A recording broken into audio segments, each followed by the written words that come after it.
Good morning, everyone. We're on the record.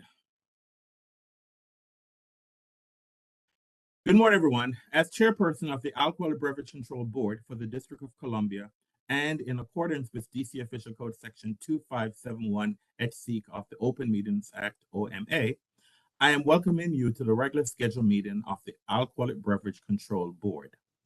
This meeting is being conducted pursuant to guidance made available by the District of Columbia's Office of Open Government regarding electronic meetings held by public bodies. Electronic meetings by the ABC Board are authorized pursuant to Section 2577A of the DC Code. Pursuant to the OMA requirements, notice of today's meeting was provided 48 hours in advance of the meeting on ABRA's website on the District Central Meeting Calendar. The notice includes the time, date, agenda, and call-in or login information for public participation. This electronic meeting has been hosted by a WebEx account provided by the District of Columbia government. Please address any questions or complaints to the OOG at opengovoffice@dc.gov. My name is Donovan Anderson. I'm chairman of the board. I would like to introduce the other members of the ABC board who are also participating electronically. Please respond when I announce your name. Mr. James Short. Mr. James Short, present. Mr. Bobby Cato. Bobby Cato, present. Ms. Jenny Henson. Jenny Hansen, present. Edward Grandis. Mr. Grandis. Edward Grandis, present. The board has 5 members in attendance for the conduct of business today, and that constitutes a quorum. Before we get underway with today's hearing calendar, I need to make a few instructions very clear so that the conduct of these hearings is understood by everyone. There are 8 cases scheduled for this morning's calendar. Once your case is called, I will take a moment for IT specialists to elevate the rights for each party to enable their camera and microphone. Then and only then will you have the ability to enable your equipment. If your case has not been heard, you will remain mute and your camera will be disabled. At the conclusion of each case, the parties will have the option to leave. If the party chooses to stay, all cameras and microphones for the concluded case, will be disabled. Should you have any questions or require technical assistance during the hearing, please submit them using the question and answer feature. And before we start, I just want to announce to the public the new name of it used to be the Alcohol Beverage ABRA, ABRA, Alcohol Beverage Control Administration. And as of March 26th, the new name of the agency is the Alcohol Beverage Cannabis Administration. So we will be changing, as the year goes by, we'll be changing our name officially, but that is now, it's ABCA. All right. So let's now turn to our calendar. The first case in our calendar is a protest hearing, case number 23PRO00014, barcode license number 115593. Good morning, Mr. Oriana. Can you please elevate the rights of the licensee in this case, please? Good morning, everyone. Benjamin Ogletree, your access has been elevated. Harry Verdi, your access has been elevated. Marissa Hartman, your access has been elevated. Joseph Caruso, your access has been elevated. That appears to be all, Chairman. Good morning.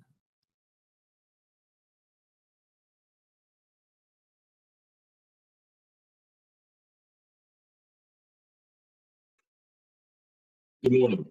Good morning, everyone. Can Ms. Hartman, Verdi, can you please turn your camera on, please?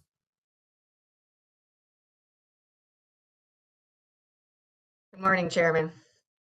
Good morning. Who is the representative of the licensee? Who represents the licensee? He does not appear to be present. I know that Mr. O'Brien is Mr. Oriana, can you look to see if Mr. O'Brien or is there some other representative of the licensee waiting to participate in this hearing, please? Not see anybody in attendance, but I will send a chat.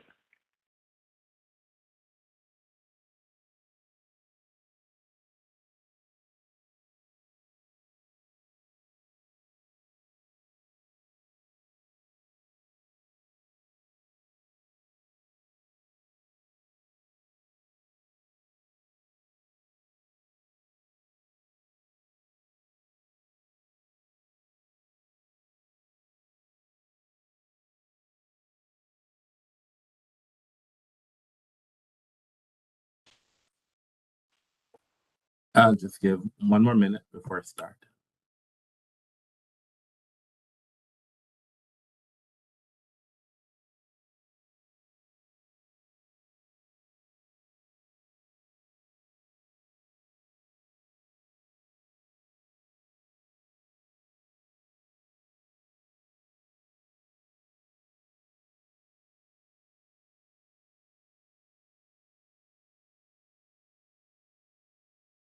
No response, Chairman. All right, thank you.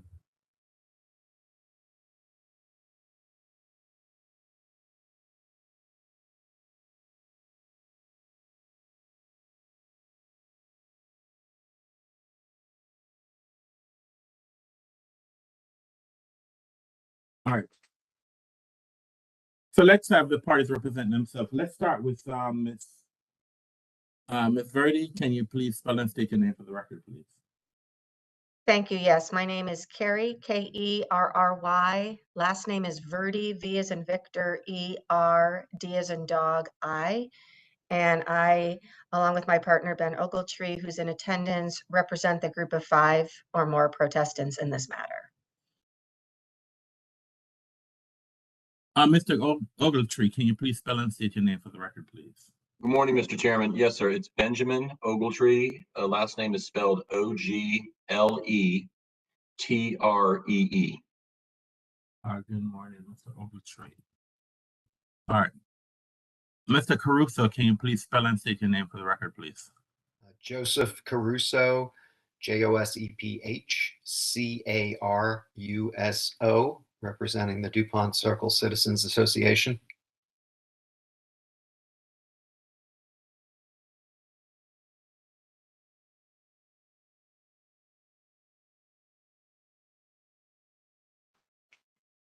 And Ms. Hartman, can you please spell and state your name for the record, please? Yes, Marisa Hartman, MARISAHARTMAN, and I am part of the group of 5.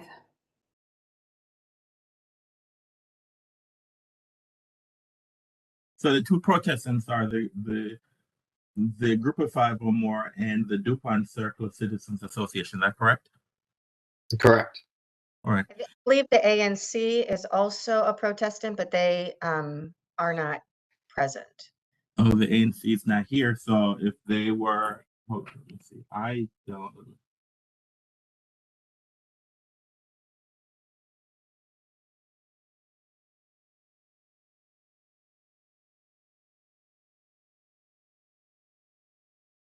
All right, so I don't see ANC 2C. Mr. Oriana, do me one more favor, please. Can you look to see if there's someone from the ANC who's trying to get in, please? Will do. Thank you.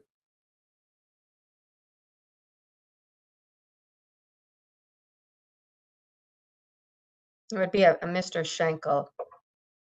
Thank you.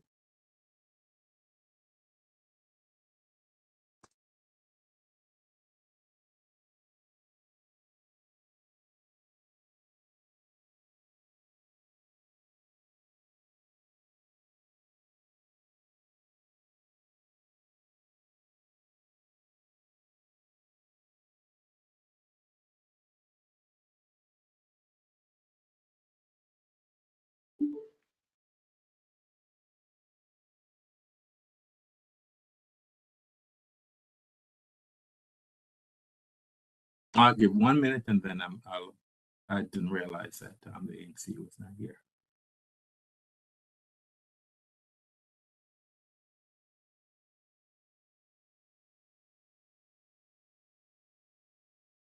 No response, Chairman.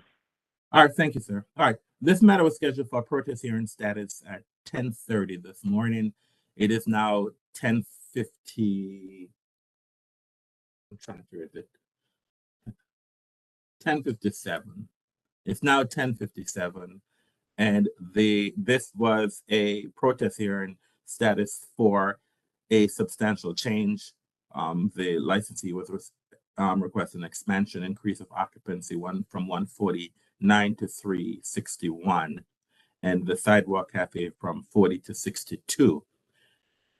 This matter was protested by ANC 2C, the DuPont Circle Citizens Association, and a group of 5 or more.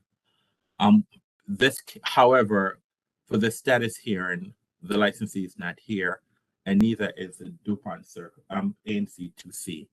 So I'm going to make a motion that this application for substantial change be dismissed, and that ANC 2C is dismissed from this matter also.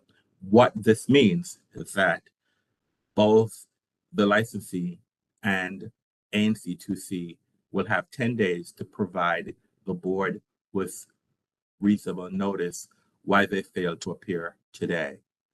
Failure by the licensee to provide the board with reasonable notice why they failed to appear today, the substantial change application will be dismissed, and the licensee would have to refile and restart the case over. And what that means, I'm sorry, there's someone here from Barcode. I think there's Matt Menorah that needs to be elevated. All right, I was watching the chat, and so I see that. Okay. Mr. Menorah, can you please turn your camera on, sir, and please identify yourself for the record, sir. Sure. My name is Matthew Menorah. I'm with the law firm Malley O'Brien and Sandground, and we are ABC licensed counsel for the applicant. And Mr. Menorah, this matter was scheduled for protest hearing at 10:30. I called the case at 10:58, and you were not there, and I had just made a motion to dismiss the application, sir. I apologize. I just got the link moments ago. There was a miscommunication, and that became as soon as we were aware of the hearing. All right, fine. All right, now so the licensee is here, represented by Mr. Menorah. The ANC, however, is still not here. So I'm making a motion that we dismiss the ANC from this protest based on the fact that they have failed to show up at this protest hearing status today. The board will issue an order dismissing the ANC. If the ANC does not respond within 10 days to give us reasonable cause why they failed to appear today, they will be dismissed from this protest. So I make a motion that the ANC be dismissed from this protest. Is there a second? Mr. Short, I second. Mr. Short, a second. The motion will now have a roll call vote. Mr. Short. Mr. Short, I agree. Mr. Cato. Cato, I agree. Ms. Hanson. Jenny Hansen, I agree. Mr. Grandis. Edward Grandis, I agree. And Mr. Anderson, I agree. The matter passes 5-0. So the ANC is dismissed from this protest. We will issue a board order, and the ANC will have 10 days to provide its reasonable cause why they failed to appear today. Failure on the part of the ANC to provide the board with reasonable cause why they failed to appear today, then they are permanently dismissed from this protest hearing. Are there any preliminary matters in this case, Mr. Menorah? None that I'm aware of. And Mr. Caruso? None that I'm aware of. And Miss Verdi? No, sir. All right, this matter is scheduled for a protest hearing on May 3rd, 2023 at 1:30 p.m. Are the parties familiar with the status for protest hearing? Yes, we are, Mr. Chairman. All right.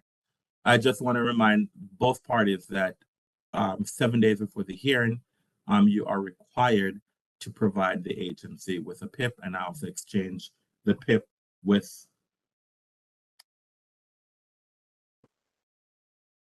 All right, I'm sorry. It's my understanding that the ANC is who's the ANC representative?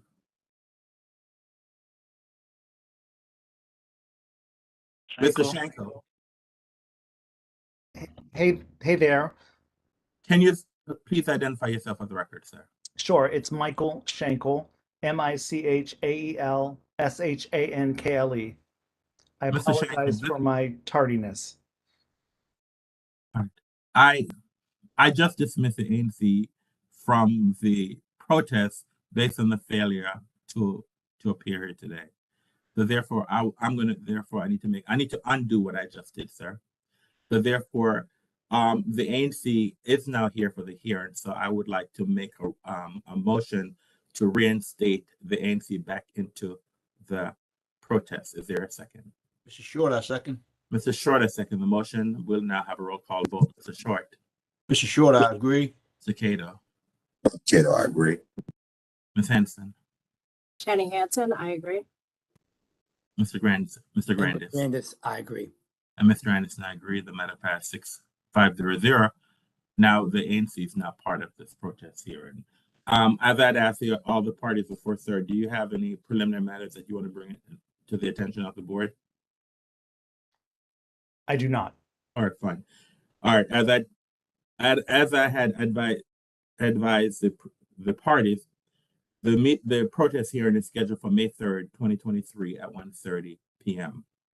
There are 3 protestant groups in this matter, and so therefore, what the board is demanding is that if this matter goes to a protest hearing, that one person be empowered to represent all 3 groups, because we're not going to have 3 separate protest hearings going on.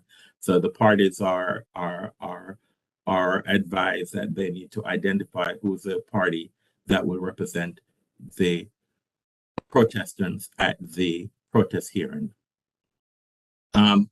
Then if this matter moves to a protest hearing, as I stated before, you have 7 days you must exchange the PIP to each other and also to ABRA Legal. You'll have 1 hour to present your case, and you're limited to 5 witnesses.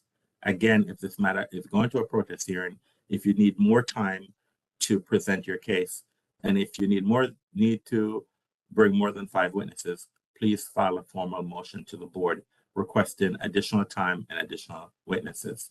And the board, we will consider making changes to the 1 hour and the 5 witness limitations. Okay. Are there any questions for anyone? None from the group of 5. All right. No? None from the NC. All right, fine. The board supports settlements.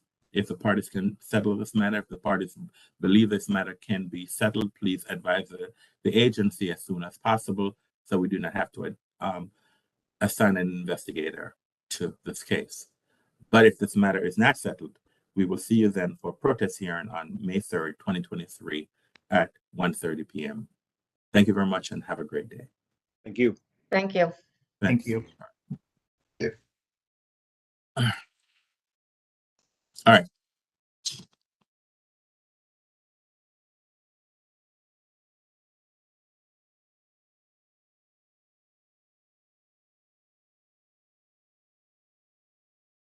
The next case on our calendar is case number 23PRO00017, Whole Foods Market, license number 122966, and case number 23PRO00016, Whole Food Markets, license number 122967. Mr. Oriana, can you please elevate the rights of the parties in these 2 cases, please? Drew Klein, your access has been elevated. I do not see the protestant in attendance.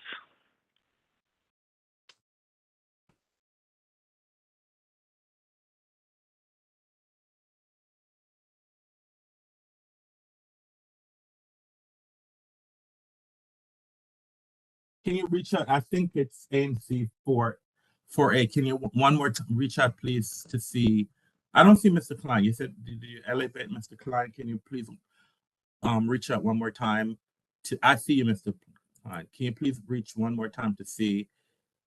Yes, I see that you have requested in the chat if there's anyone from ANC 4A. And I'll give them one more minute.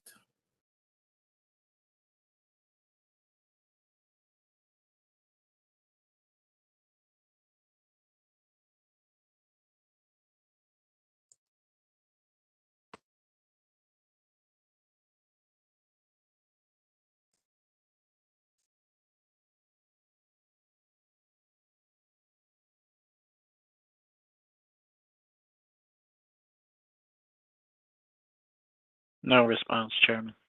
All right, thank you. All right, good morning, Mr. Klein. Can you please identify yourself for the record, please?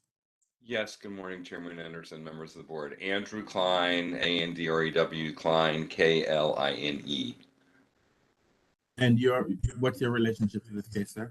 Sorry, I am the attorney for the applicant, Whole Foods Market. All right, so these are two protest hearings. So this is for case number 23 PRO 00017 and case number 23 PRO 00016. This was an application for a new license in case number 23 PRO. Mr. Klein, can you please mute your line, please? So in case number 23 PRO 00017, this was an application to renew a B license. And in case number 23 PRO 00016, this was an application to renew a DR license. This matter was scheduled for protest hearing at 10:30 a.m. It is now 11:09 a.m. and this matter was protested by ANC 4A. ANC 4A, I've called the case, and ANC 4A, who was a protestant in this case, is not here. So therefore, I'm going to make a motion dismissing the protest by ANC 4A. I'll make a motion that ANC 4A be dismissed. Is there a second? Mr. Chairman, may I just correct the record? Yes, these are applications for new licenses, not renewals. Oh, I apologize. Yeah, I thank you, Mr. Klein. I cannot read my own writing. I apologize. It's application for, this is for case number 23 PRO 0017. It's an application for a new retailer B license, and also for case number 23 PRO 00016. It's an application for a new DR license. These licenses were being protested by ANC 4A. As I stated before, this case was scheduled for a protest hearing status hearing at 10:30 a.m. It is now 11:10 and ANC 4A is not here. And so therefore, I'm going to make a motion that the protest be dismissed and that the agency moves forward in due course to approve these licenses. Is there a second? Jenny Hansen will second. Ms. Hansen, as second the motion, will now have a roll call vote. Mr. Short. Mr. Short, I agree. Mr. Cato. Mr. Cato, I agree. Ms. Henson. Jenny Hansen, I agree. Mr. Grandis. Edward Grandis, I agree. And Mr. Anderson, I agree. The matter passes 5-0-0. What this means is that the board will issue a board order formally dismissing ANC 4A protests.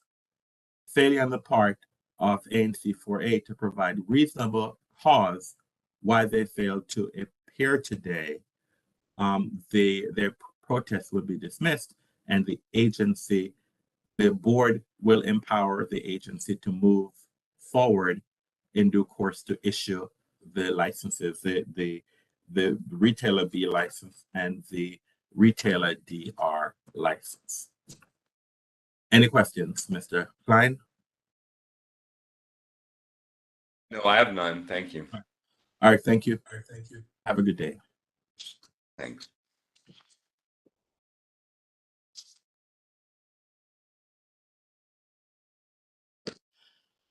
All right, we now move on to Ashoka's status here in calendar. The first case is case number 22 CMP 00075 1942 DC, license number 70728. Mr. Oriana, can you please elevate the license up? Yes, this is Mr. Klein's case. Can you also elevate the government in this case, please? And Sensi, your access has been elevated. That is all, Chairman. Thank you.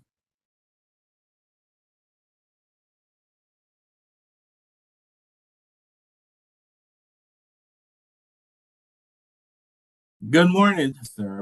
Can you please start with the government? Can you please identify yourself for the record by spelling and stating your name? Morning, Chairperson Anderson. Colin Chenci, COLLINCENCI, Assistant Attorney General with the Office of the Attorney General for the District of Columbia, representing the district today. Good morning, Mr. Chenci. Mr. Klein, can you please identify yourself for the record, please? Yes, good morning. Andrew Klein, ANDREW, Klein, KLINE, representing the respondent 1942. Good morning. All right, Mr. Chenci, are there any preliminary matters in this case?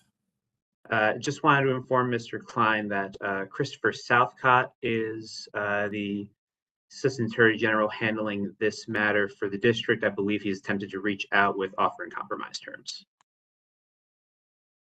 Yes, we're aware of that. Thank you.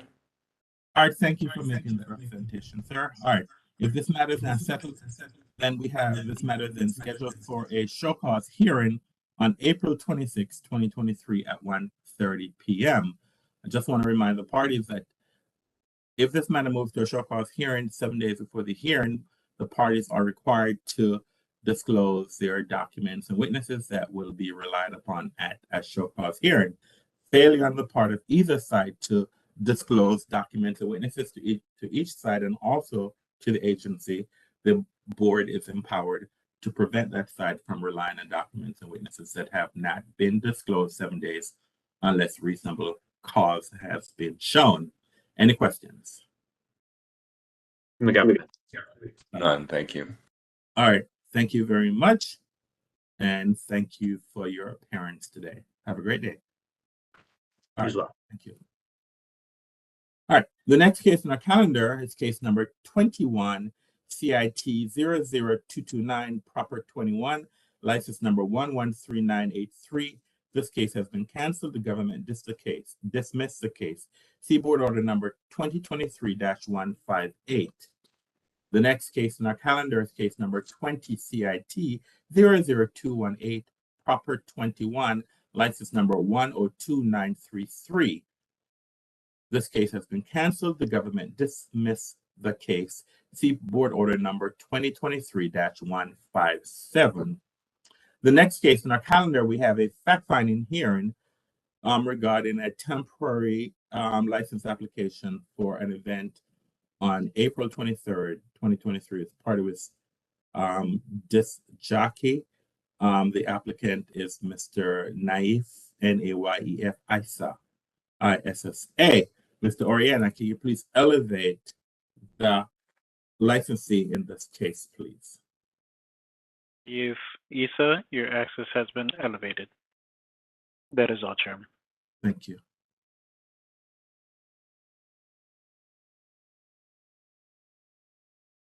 Mr. Isa, can you please spell and state your name for the record, please?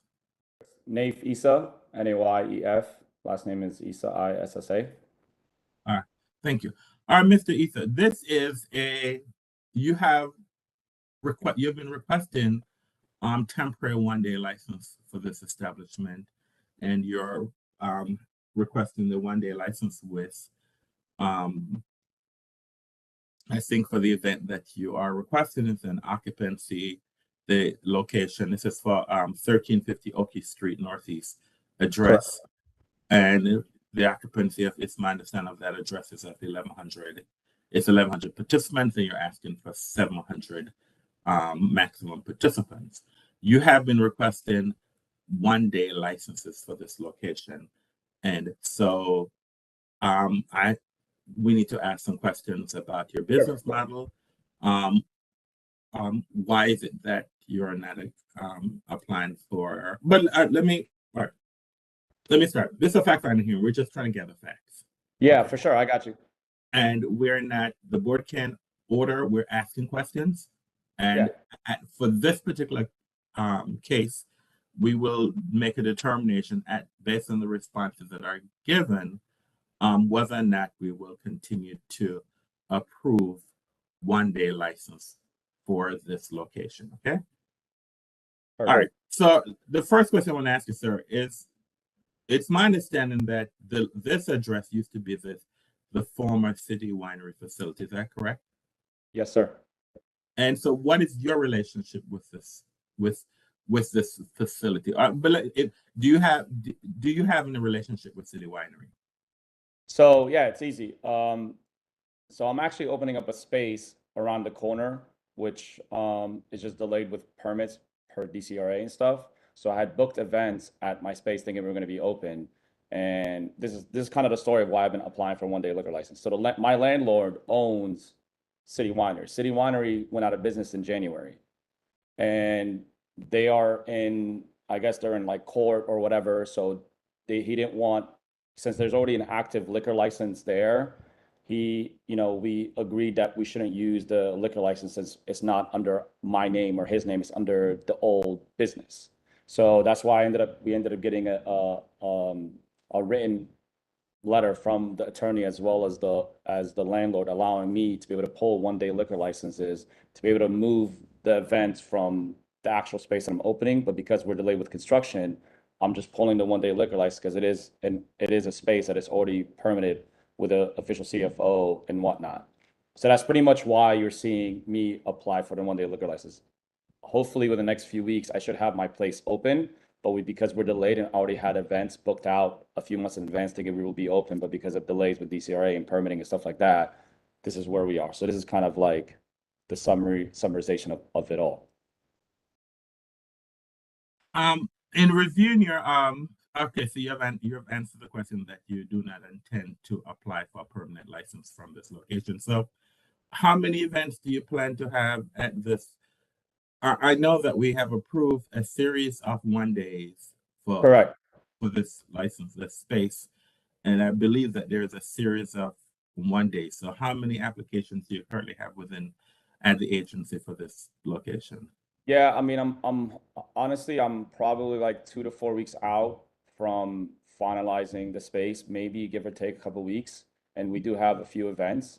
So there might be another like 4, maybe 6 max.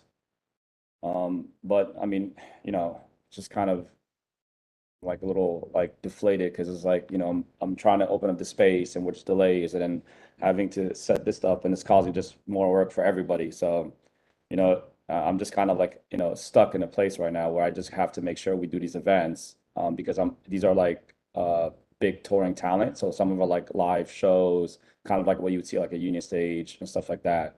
So I can't really like change the dates because these are tours coming in from Europe or Africa or whatnot. And they're just, they're hitting every city. So it's like imperative for me to make sure I keep the relationships with the agents. And that's why we're applying for the one day. So at least we have another venue to be able to host these live performances. All right, on the application, there's a question. I'm not sure if you have the application in front of you. And this is question number 19 on the application. It states, is a special event license required for this usage? And do you have a response to that question? It shouldn't be because the space was already approved based on the CFO. It's already labeled as an entertainment venue that allows for live performances. So the only thing I've been requesting is just the one-day liquor license, and that's it. And we're just abiding by the restrictions and confinements of what the space allows us to do. Now, there's also question number 21. Question number 21, it says, does not contain, what is your response to the question? How will patrons pay to participate in the event? Oh, we normally sell tickets online. And then, if there's people that walk up to the door, we sell tickets at the door. They're all the events are 21 plus, no 18 plus, none of that. Now, how is how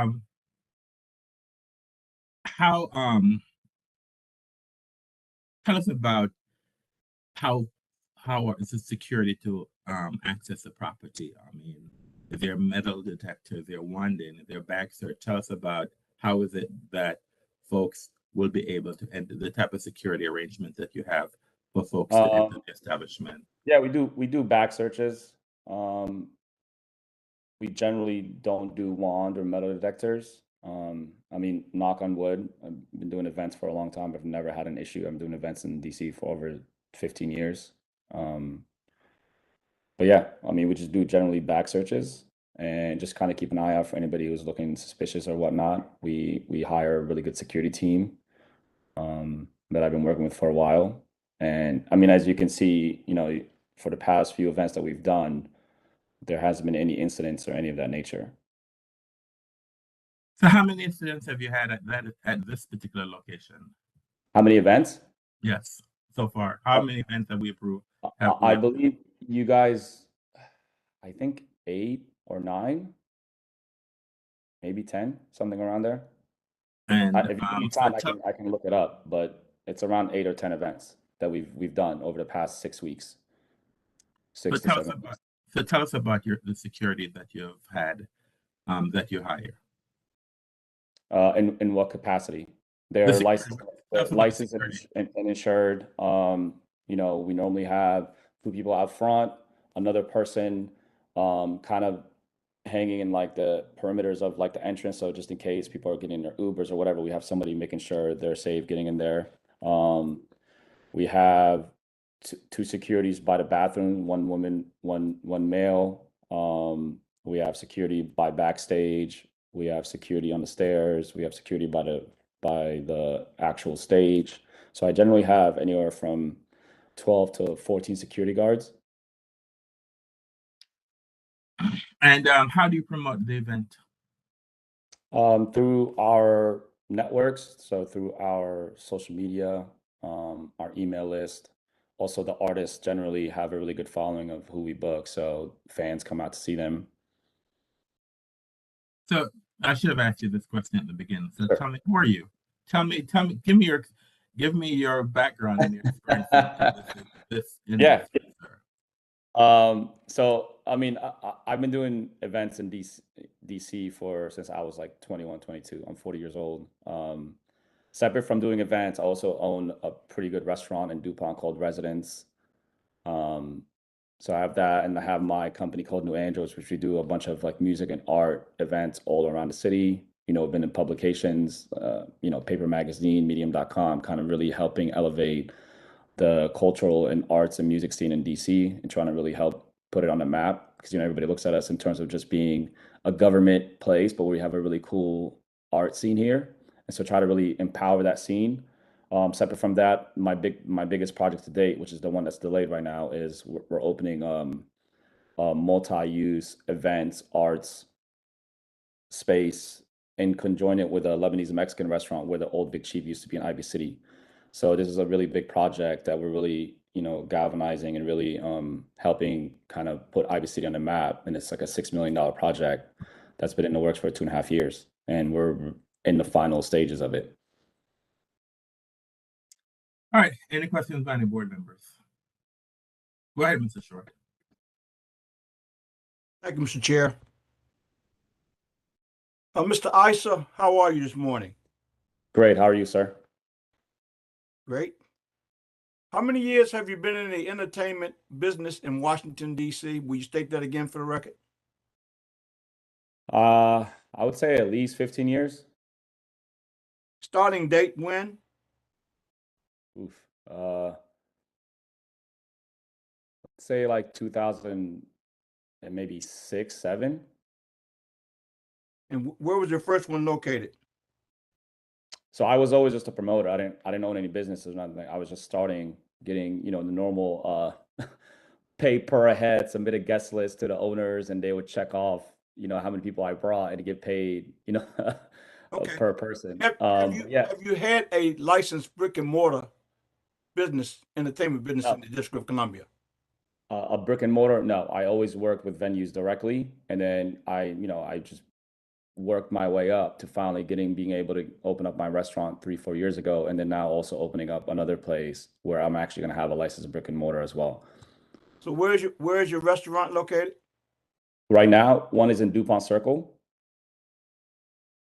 Where's the other? The other one will be in Ivy City. This is the one that we're opening up. That's right around the corner for City Winery. So you have a liquor license in your restaurant now? And yeah, I mean the one in Ivy City, it is in our name, but we haven't used it because we're not open. So we're just waiting. I'm not asking about that one. You say you have one that you've owned previous to making an application for this one. I believe the one in DuPont is under my business partner because he's the one that applied for it. So you don't have one per se. You're just partnering with someone else who does have one. Sure. Yeah. So for the record, again, state, do you have a business now that you own with a liquor license? That is open? No. All right. You say at the location you're hoping to open up in Ivy City. What is that address? 2002 Fenwick Street Northeast and 2006 Fenwick Street Northeast. When did you apply to the city for a venue license to operate a business there with a liquor license? I don't really understand the question. The place has been in construction right now. So what we did is let me make it a little more plain for you. You want to open up a place that you applied to have a liquor license that is not ready yet. Is that correct? So yes. However, okay, what is that address? What is that address? 2002 Fenwick Street Northeast, which there's already a liquor license there. Okay. Is it in your name? I believe so, but we're not open for business for that one. Sir, I'm asking you to tell this board, so at least I as a board member can have a fair picture. When you applied for the new license in your name, when was that? What date? I would have to look up because I'm trying to explain. So the previous tenant was Big Chief. When we leased the space, we transferred the liquor license into our name. I'm one of the persons on the liquor license. However, this place has been in construction for 2 years. So yes, the liquor license is in our name, but we're not using it because we're not open for business. So that's what I've been trying to get to. For 2 years, you've been trying to get a business open, and you haven't been able to open it. Why not? And what's going on? Oh, I can tell you in my rate of things with DCRA. Yeah, first, we have time. We have time. Go ahead. Sure. DC Water, I mean, DC Water delayed the project for a year by themselves.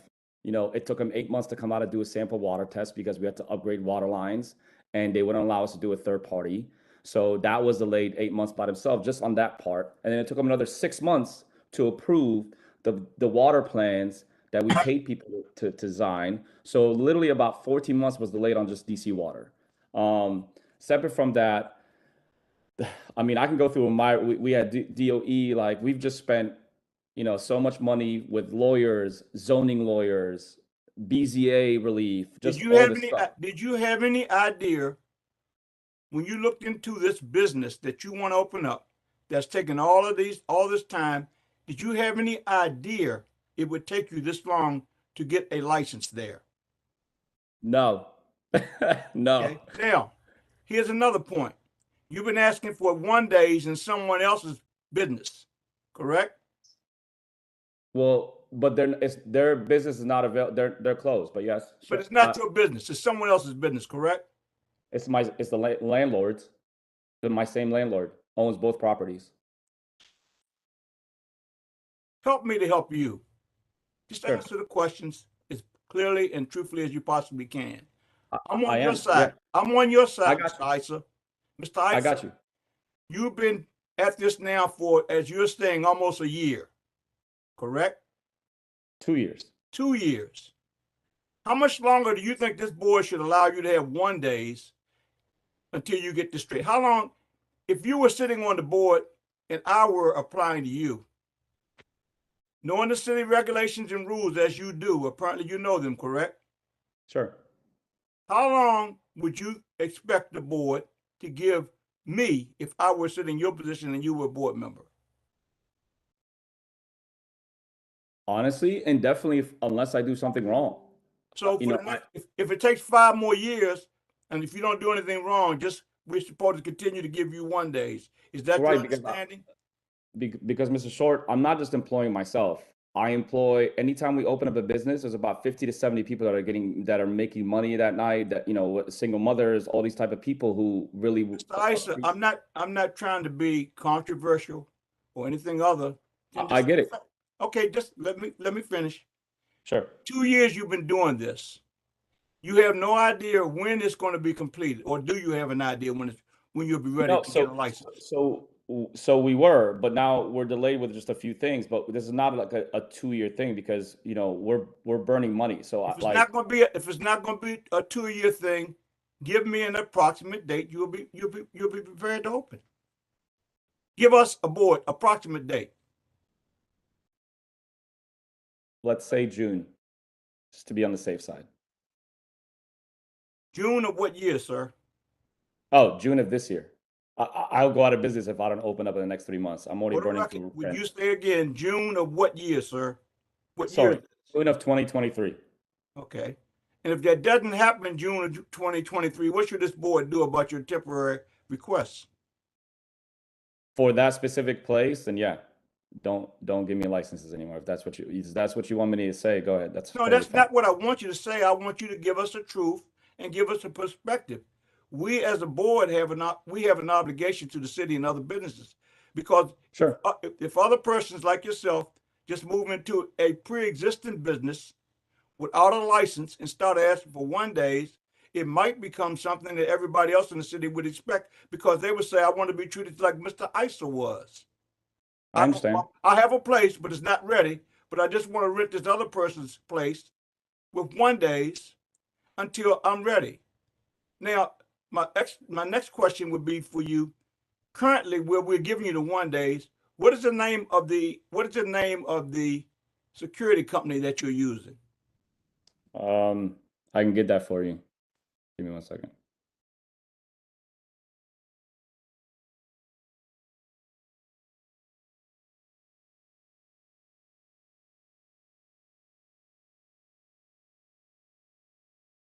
I'm texting the head of security, Lamar. So if you just give me. While you're waiting for that text to come in, sure. You also testified, or you've given testimony this morning that you don't do any wanding because you've never had trouble before, correct? Correct. It's always the first time for everything, isn't it? Yes, sir. If this board were to continue to give you licenses, you can't tell us right now what the name of the security company is. You've admitted that you don't do wanding and other things. Are you aware that we've had in this city a lot of incidences of crime in places of public assembly that have ABC licenses? I am aware, but. And why wouldn't you take the precautions knowing that of wanding and checking persons coming in and out of your venue? So we check people's purses and bags or whatnot. However, yeah, we've never, you know, I've been to multiple clubs and venues that none of them wand. Mr. Issa. Sure. Everybody always has the first time. Hopefully you can keep your perfect record. I got you. Just I someone were to come with a gun or a knife in their belt line, you don't wand, you don't check them, they just walk on in. And unfortunately for you and for this board, you have a 1 day and people get hurt. Right. Would you say then, if you were sued, would the city allow me to do that? Would that be your answer? Allowed me to not wand? Allowed you to operate knowing that you were not wanding.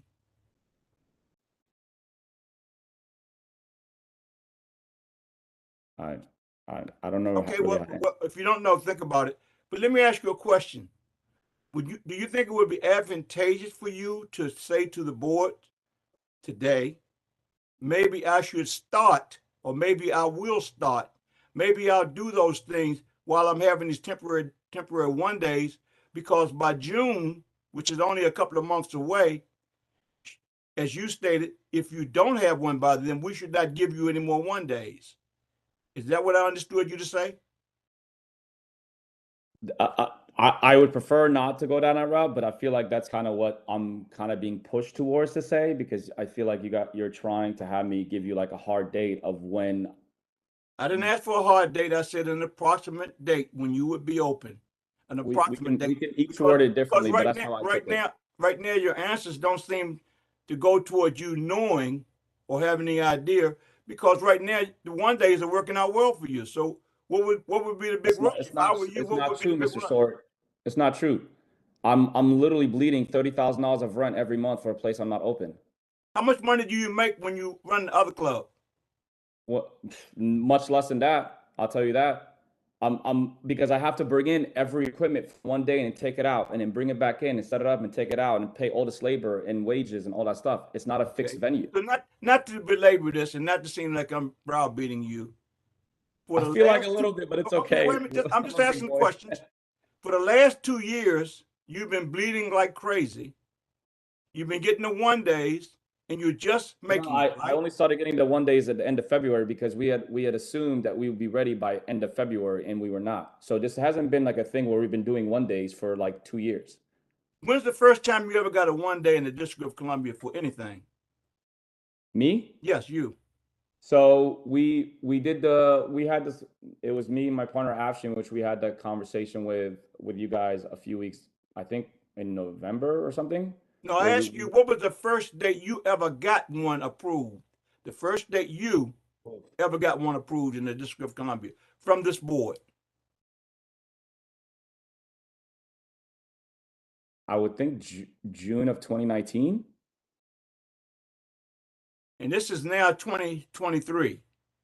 So you've been getting 1 days for quite a lengthy period of time. Yes, because what we do is we activate spots in the city. So sometimes I'll go get a special permit for like a random parking lot and build up a whole art installation and do some cool creative stuff in the city. So it's not like I was always using the same venue. This is a different situation, because it's around the corner from the venue, and the landlord owns both venues. And since there is an active CFO there, and it's safe in terms of exits and fire approved and all that stuff, it was kind of like a blessing in disguise to allow us to do these events until our space opens up. But if you're asking me that I was just doing this all the time, no. Okay. Virtually 99% of the events I do are at venues. One issue I have, Mr. Eisler. Sure. Is your security, should we continue to give you these 1 days? I have an issue, and I hopefully maybe other board members would think the same as I think. I'm not sure. I'm just one board member.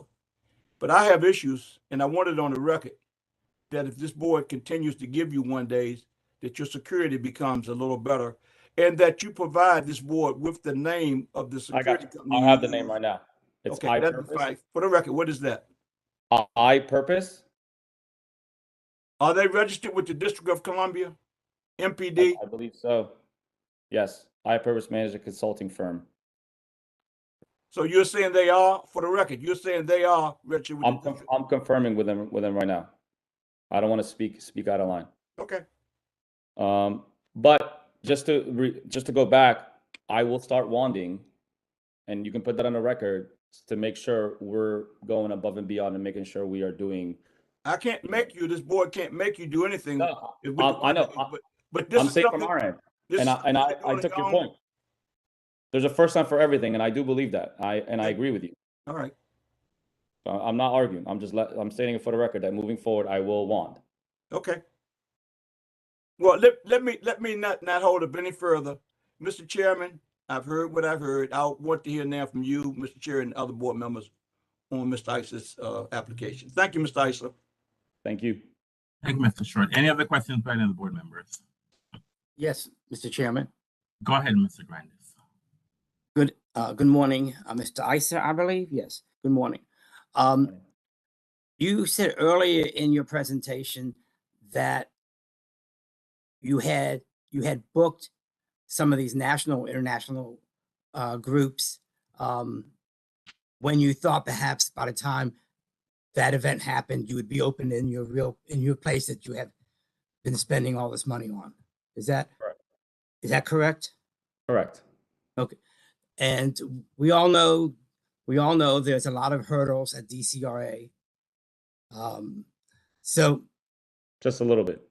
Are you comfortable in because once again, this is only a fact finding. You're not under oath. Right. And we can't make you do anything.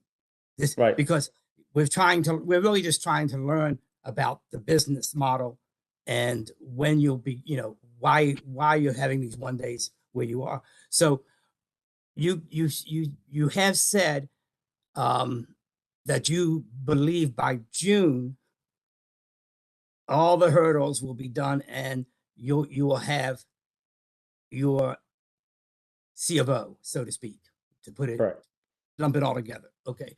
So are you comfortable in letting us know how far out you have booked groups?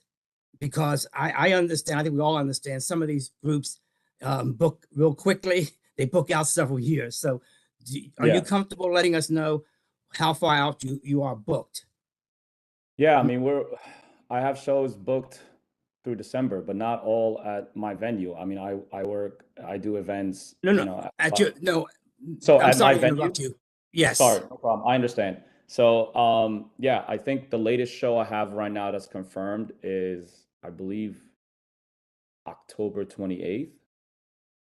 So, following up with Mr. Short, if DCRA is still holding you off from getting your C of O when you stated June, realistically, you are obligated under contract with these groups till October. Correct. Okay. Yeah, because these tours are generally, as I'm sure you're aware, they book out like 6 months, a year in advance. Yes. I'm competing with Live Nation, who are a big conglomerate. I'm a local small business. And if you don't grab it, you don't get it. maybe 2025. Yeah. Okay. Yeah. Are you comfortable in letting us know what is remaining with DCRA that you have no control over, but that you do need before you get your C of O? I mean, right now on the restaurant side, we actually got our CFO last week. So we're waiting on health inspections. On the actual venue side, we haven't applied for CFO. We have a couple, there's a mechanical issue that we're dealing with, but everything else is pretty much ready to rock. So I'm hoping that's going to be settled in the next 2 to 3 weeks, and then we can apply for our CFO. Would you mind, once again, we can't make you, would you mind letting licensing know or the agency know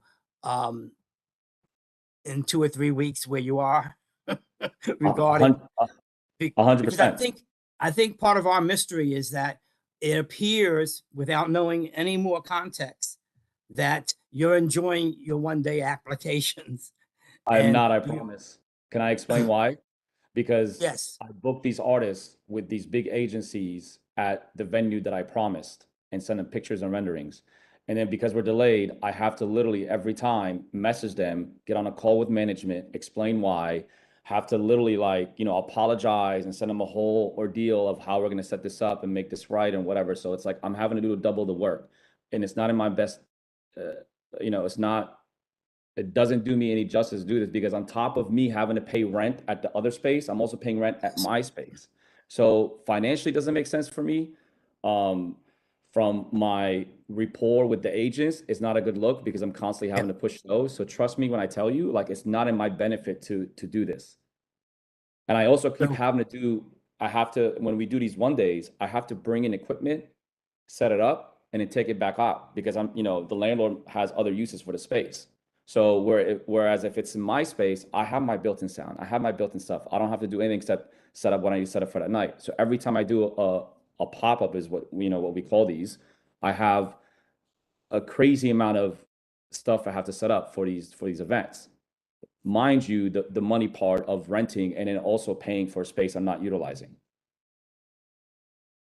Sounds like you have a lot of different entities that you have fact findings in front of, not just us. This is the only fact finding I have. But yeah, in terms of you talking about like agents and stuff, yes, yes, that's what I mean. fact finding. Exactly. Yeah. That's what I mean. 'Cause I'm sure there's a lot of pressure. Yeah. Okay. So you are comfortable within 3 weeks to get back to the agency to say, hey, I've checked this box off, and I have these other boxes to go. But I have no problem. Or to say that nothing's happened because we know how government is and bureaucracy is. We are, we have our boxes to check as well, So that would be very helpful. And maybe you should not continue booking past October right away, even though you may lose some of the groups you want, because you don't want to be in front of us again like this. This is you want to be you want to be a DCR today and not here. So we appreciate you coming in and being as factual as you are. Just one final point with Mr. Short making requests regarding about security. Unfortunately, for whatever reasons, we are getting reports every week, truly every week, of some type of knife activity, some type of gun inside the place, or some gun situation right outside the place, which may be related to that licensee. It really is a very different world in the context of what people bring into a venue than it was even before COVID. So when Mr. Short brings this up, it's something we see, unfortunately and regrettably, every week now. So I think you just need to be mindful. Yes, you have a crowd that doesn't historically bring those things in, but damn, just be aware that every week we really have reports. I believe it.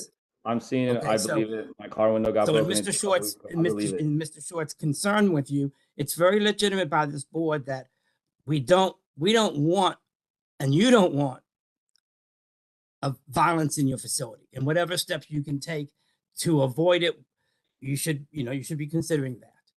Mr. Chairman, thank you for letting me have some time. Thank you. To reiterate, thank you, Mr. Grandis. And to reiterate, so first, the security question, they are registered in DC.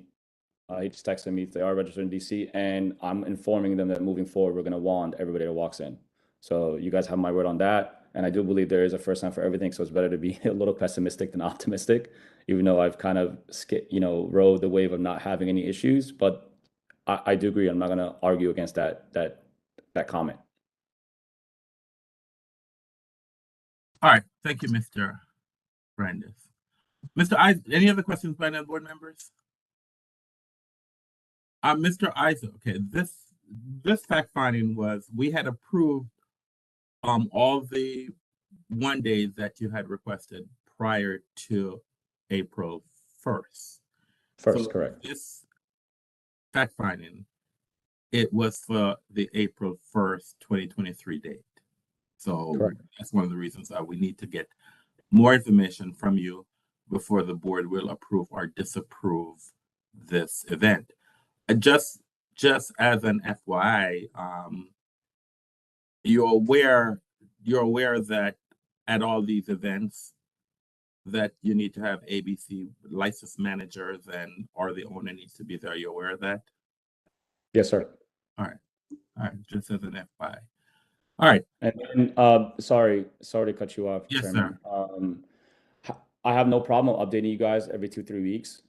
Who should I email?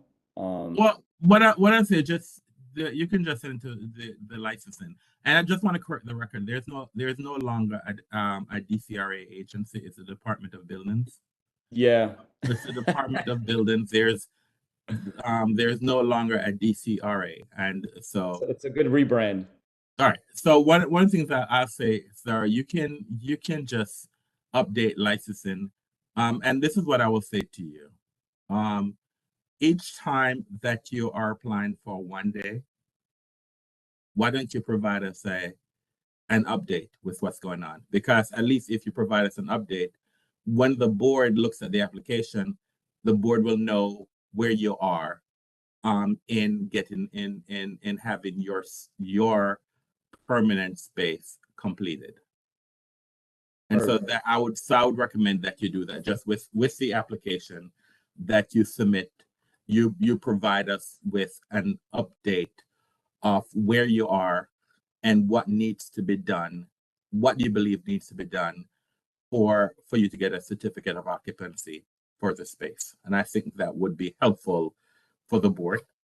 So you have heard today the concerns that the board has had and what we're requesting. So I would just ask that for future events that you just provide us just information, let us know the status of the completion of your current building. And I think that will, I know that I don't think the board is saying to you that you shouldn't request for a one day after June.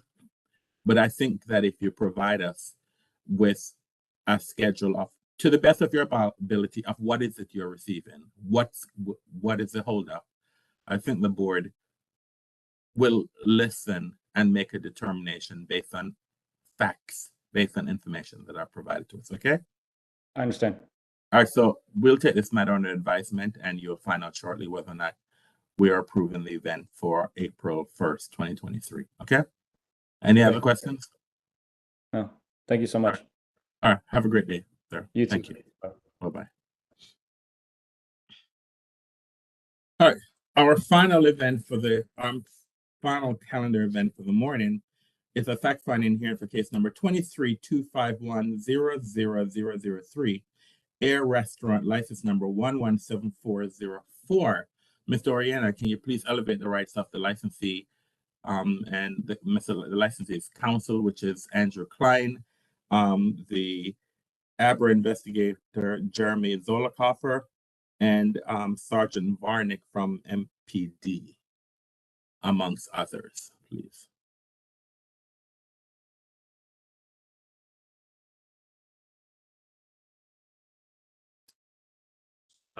Hanok and Dargi, your access has been elevated. Appears to be all, Chairman. Thank you. Can everyone please turn their cameras off?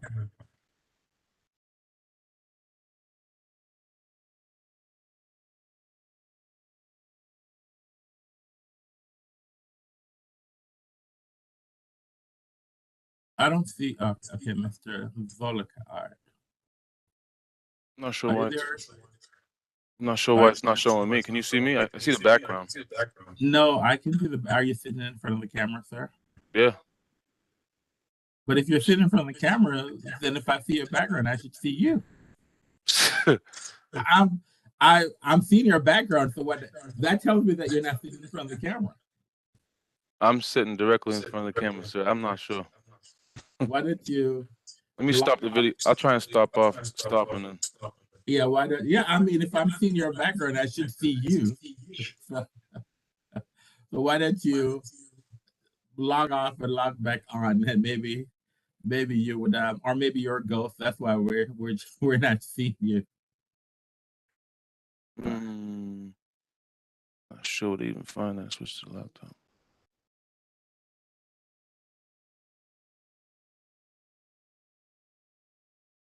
So why don't you log off and log back on, sir?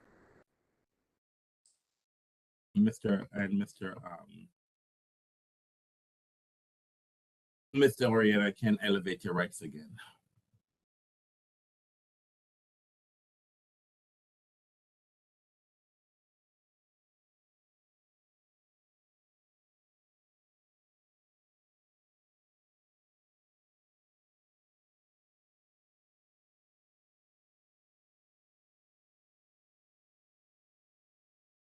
Are you still there, Mr. Zolokoffer? Because I'm still seeing your. I'm here, sir. I'm just trying to. get the video to show. I'm working with Jose right now to see if I can get it to go. All right. Well, while we're waiting, let's have the parties identify themselves for the record. Let's start with Mr. Klein. Yes, good morning. Andrew Klein, ANDREW Klein, KLINE, here on behalf of AIR. And is the licensee here? Yes, this is Hanok Darji, owner right there. Can you spell your name for the record, please, sir? Yes, Hanok, Henock. Last name is Ndarji, Andargie. Good morning, thank you. I see Sergeant Varnick. I don't see you, but I see you on the screen. Can you please turn your camera on and identify yourself for the record, please?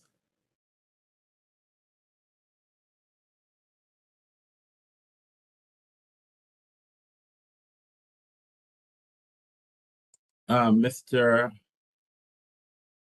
Oriana, do you know what's going on with Sergeant Varnick?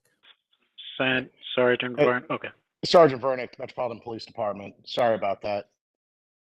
All right, so can you please spell your name, sir? Please spell your name. V as in Victory, ERNICK. All right, thank you. Mr. Zolokoffer, now I can see you. Can you please identify yourself for the record, please? Yes, sir. Good morning, Mr. Board, members of the Mr. Chair, members of the board. My name is Jeremy Zolokoffer. It's JEREMYZOLLARCOFFER. Good morning, sir. Good morning. Mr. Klein, this is a fact-finding hearing, and as you're aware, as a fact-finding hearing, the board is just collecting witness information about an event that occurred on December 17th, 2022.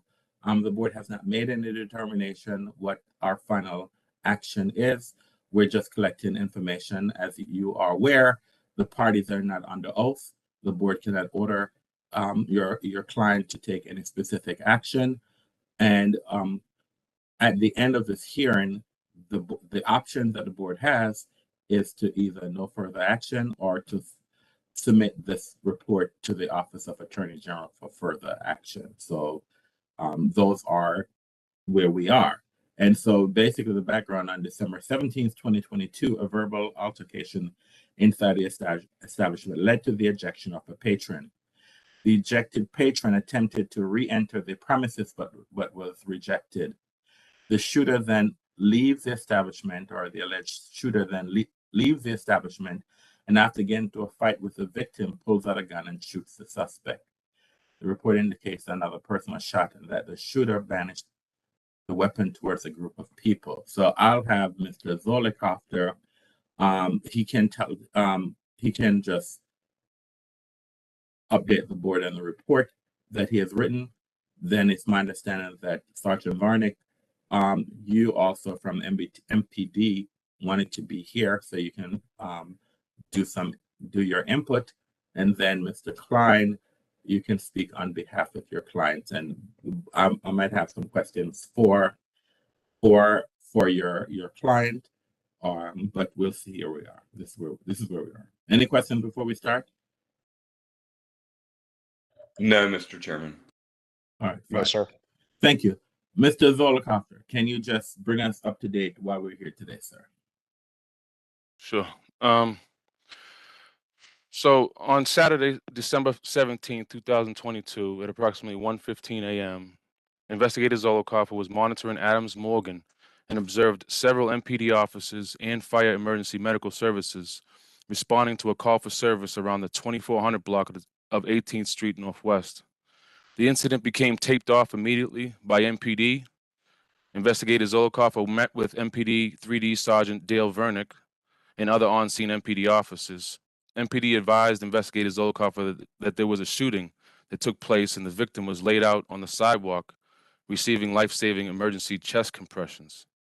Investigator Zolokoffer entered AIR Restaurant to assist in gathering any interior or exterior video surveillance that might have caught the shooting incident on video that took place directly outside of the establishment.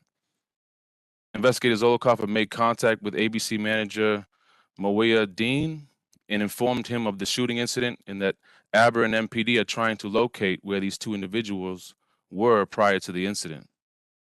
While reviewing and searching video footage inside of Air Restaurant, investigator Zolokov spoke with the owner, Mr. Henrik Ndarji, via telephone and requested all interior and exterior video footage of the shooting incident that took place be provided to ABRA within 48 hours of request. On Tuesday, December 20th, 2022, investigator Zolokov visited Air Restaurant and met with owner, Mr. Ndarji, who provided all video footage as requested. After review of the video footage, investigators Zolokov determined that both victim and suspect were inside of Air Restaurant, socializing with each other prior to the shooting incident. Investigator Zolokov also determined that the suspect got through the security pat-down search checkpoint, entered Air Restaurant with a loaded handgun, exited the establishment, and committed a homicide directly after walking out the front door of Air Restaurant. I do have some video exhibits to share. If I could share my screen. You can share the video, and then rather than you just reading your report verbatim, just summarize what is it that occurred. But you can share you can show us the video just to provide some information. So, Mr. Oriana, can you allow Mr. Zolokov to share his screen, please? This has been elevated. Thank you. Second, please.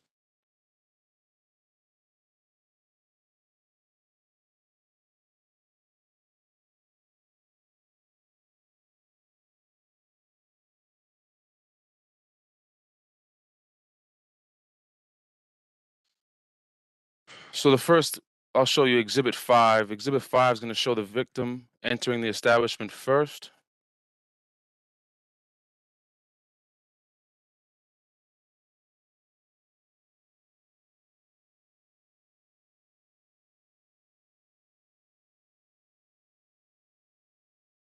Are you able to see? Yes, sir.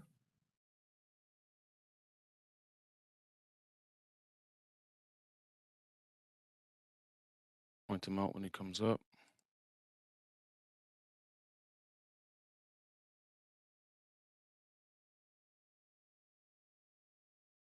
Oh. So that's him coming up right now. Hold on a second. This is the victim walking up the stairs into Air Restaurant, right here at the cursor. This just shows him entering. I'm going to show Exhibit 6, shows the suspect entering Air Restaurant.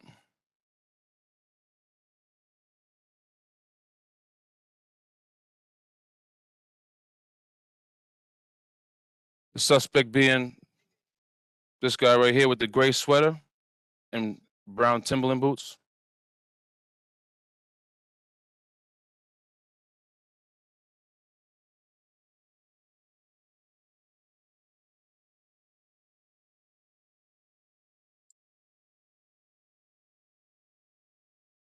The suspect appears to dap up or handshake the security and get pass searched. Briefly coming in. I have another view of that. Him coming up the stairs, which I can show.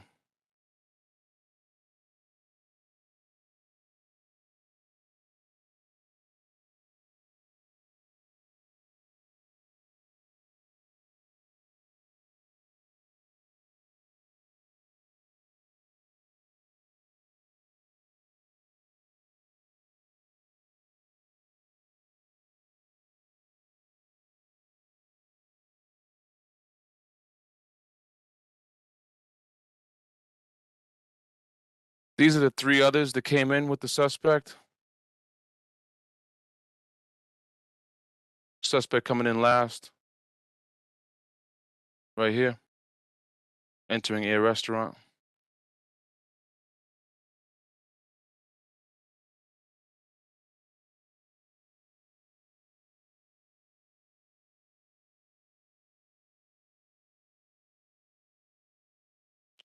Also show Exhibit 7.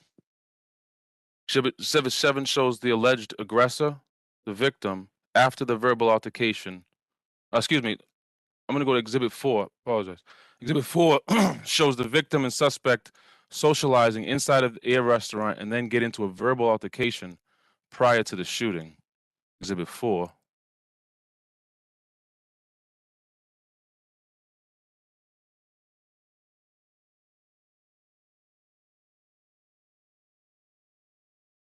This is the suspect. You'll see the victim walk over here and kind of join the group here and get into whatever that they're getting into.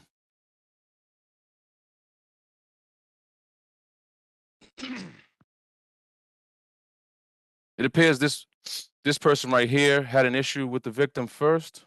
What person talking about? I don't know. With the cursor, can you see the cursor? Yes, yes. It appears he got into some type of issue with the victim first, because he kind of, if you can see the body language come, let me get to the exact point here.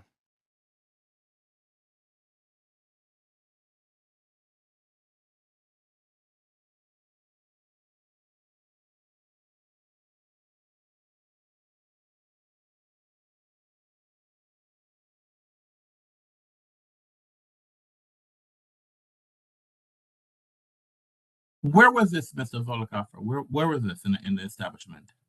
I believe this is on the second floor summer garden. It's an out there. It's kind of a deck. Summer garden, I believe so. Words are apparently exchanged. His crew kind of gets up.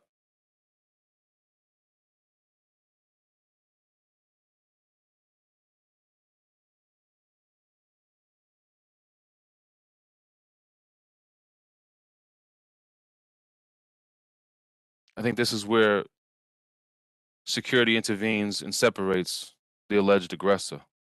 So they sit back down at approximately, let me get to the point here, I think 2:45. 2:40, let me see.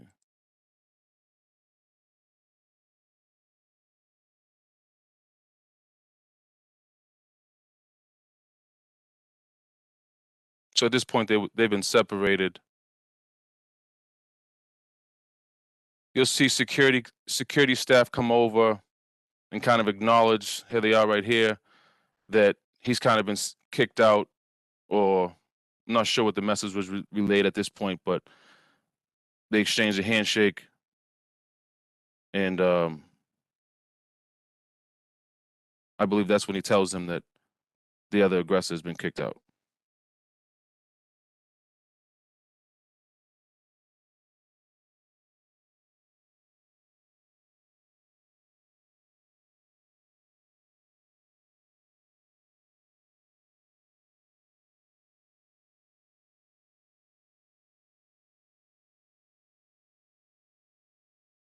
Where was I? So I'm going to show Exhibit 7, shows the alleged aggressor, victim after the verbal altercation, being escorted outside of the establishment by security staff.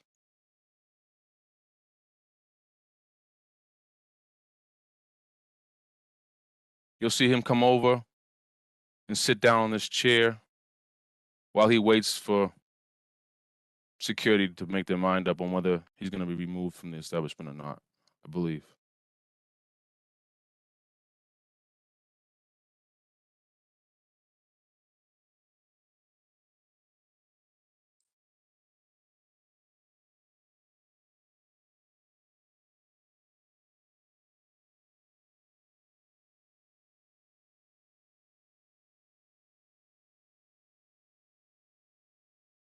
This is just another view of when they were initially separated, I believe. He sits down on the chair.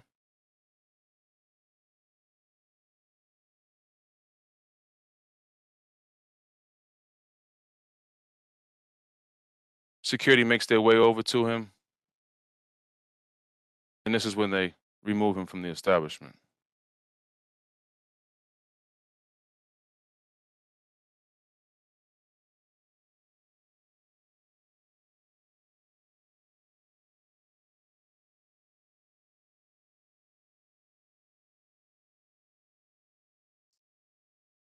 I'll show now Exhibit 8. Exhibit 8 shows the victim attempting to re-enter the establishment, but is denied by security at the front door.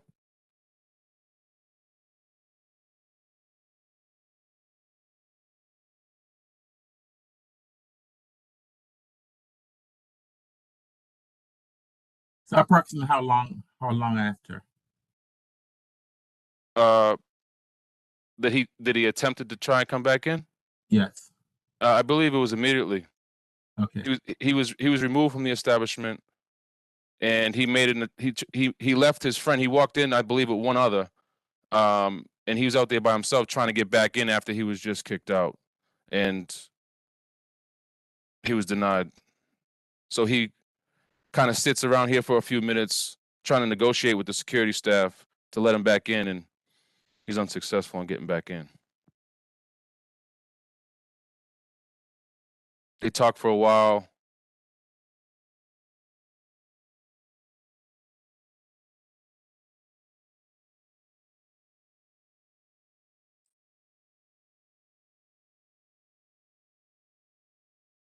He hangs out there for several minutes, and then kind of walks away, but stays in the immediate area right around here.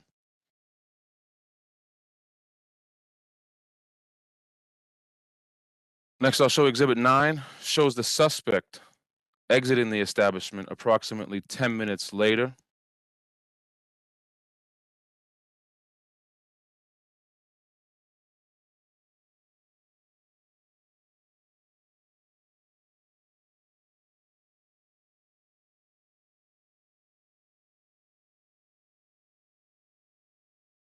You'll see him walk by. He leaves pretty quickly and appears to be by himself, walking and leaving. He has a black jacket with a hood on. You'll see him pass and walk down. That's him right there, leaving.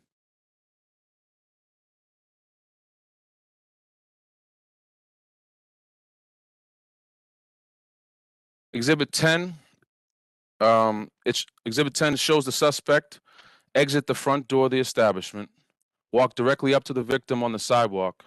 The two individuals appear to exchange brief words, and then the victim appears to punch the suspect in the face. The suspect then steps away, reaches into his waistline, pulled out a handgun, and fired approximately 9 rounds at the victim.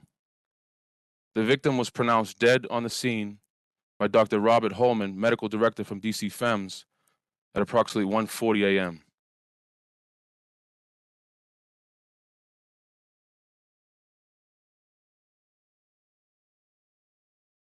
That's him leaving now. They kind of go over to this little corner over here where this cursor is. That's the victim right there standing with the black jacket. That's the suspect standing right next to him right here.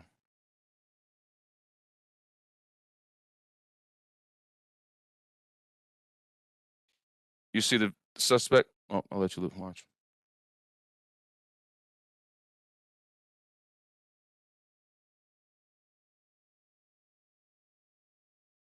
You'll see the suspect flee up going northbound on 18th Street. I'll run it back again.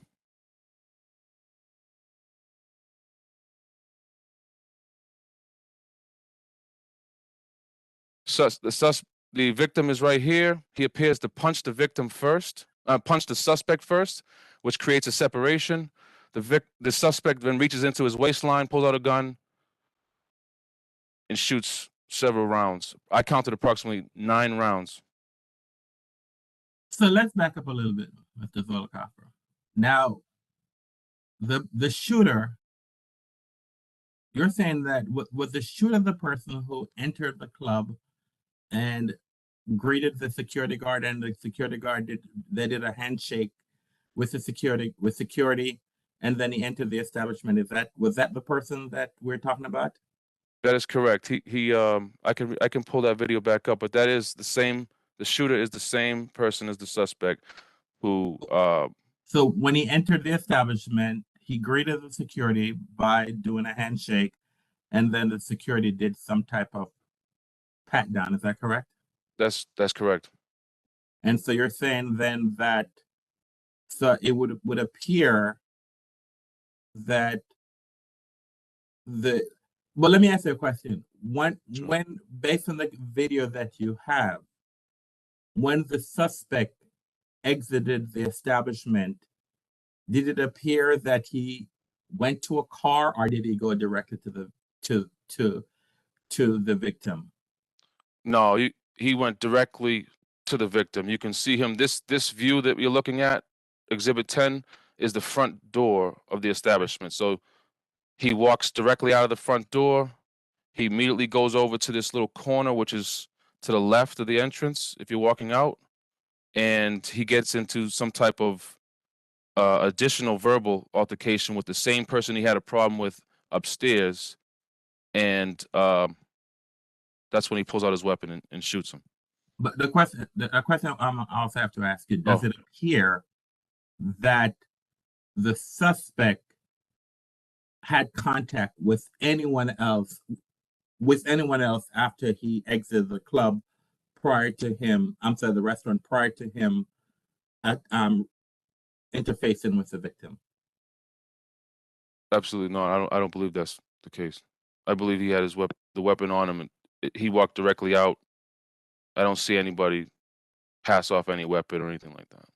So you're saying then it would appear that the suspect went in the establishment with a weapon, left with a weapon, and then it would appear that without having any other interaction with anyone else outside, that person utilized the weapon to commit a crime. Is that what the video would tend to show? That's correct, sir. All right, go ahead. So this is my final exhibit, Exhibit 10. This basically shows the shooter, the suspect, leave the establishment, re-engage with the person he just had a problem with on the sidewalk directly after walking out the front door, and had and committed a shooting and homicide right out front.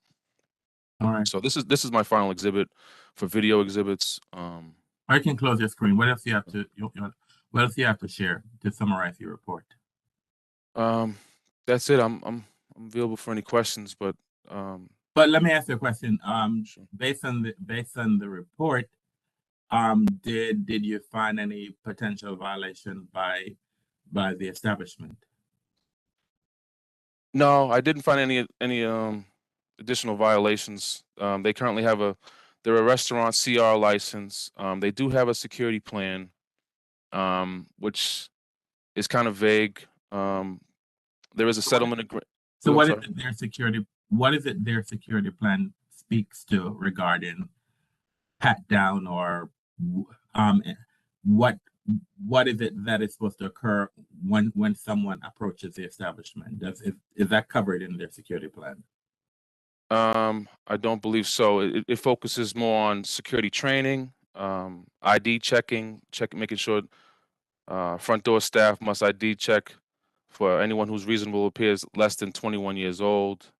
It goes over procedures for handling intoxicated patrons, conflict resolutions. Nothing on the entrance, more so on pat searches specific or any kind of warning or anything like that. They do have wands that I've seen upstairs when I went up, and they use them periodically, but nothing's written or required of them to do it. I know after monitoring after the fact of this incident, I did see the following night that they started using hand wands as an extra precaution.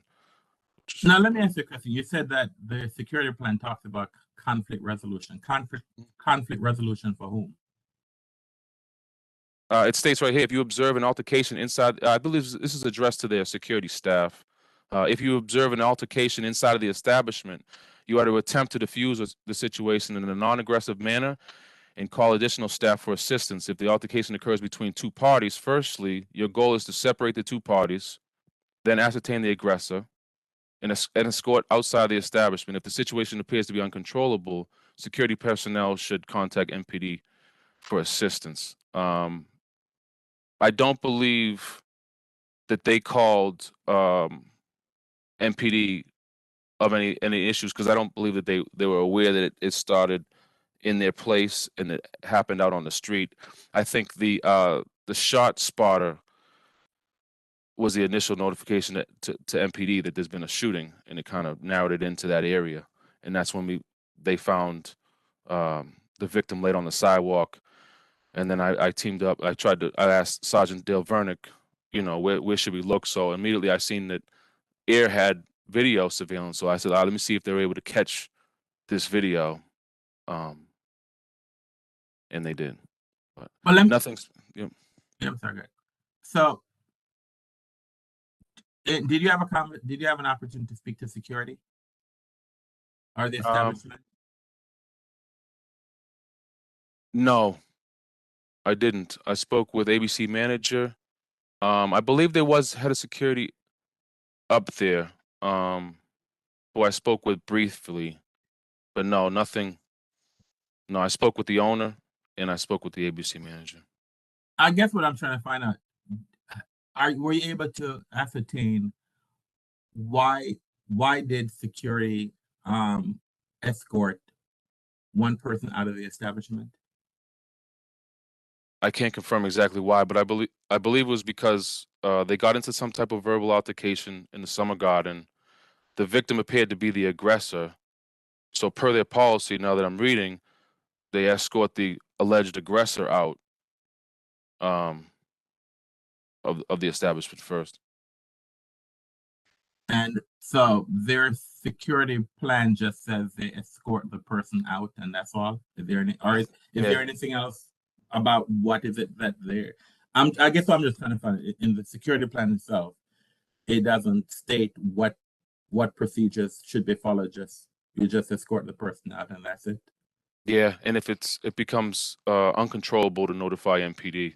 That's more specific. They have a note here for security training. So, to note, so this security that they have is all trained in-house.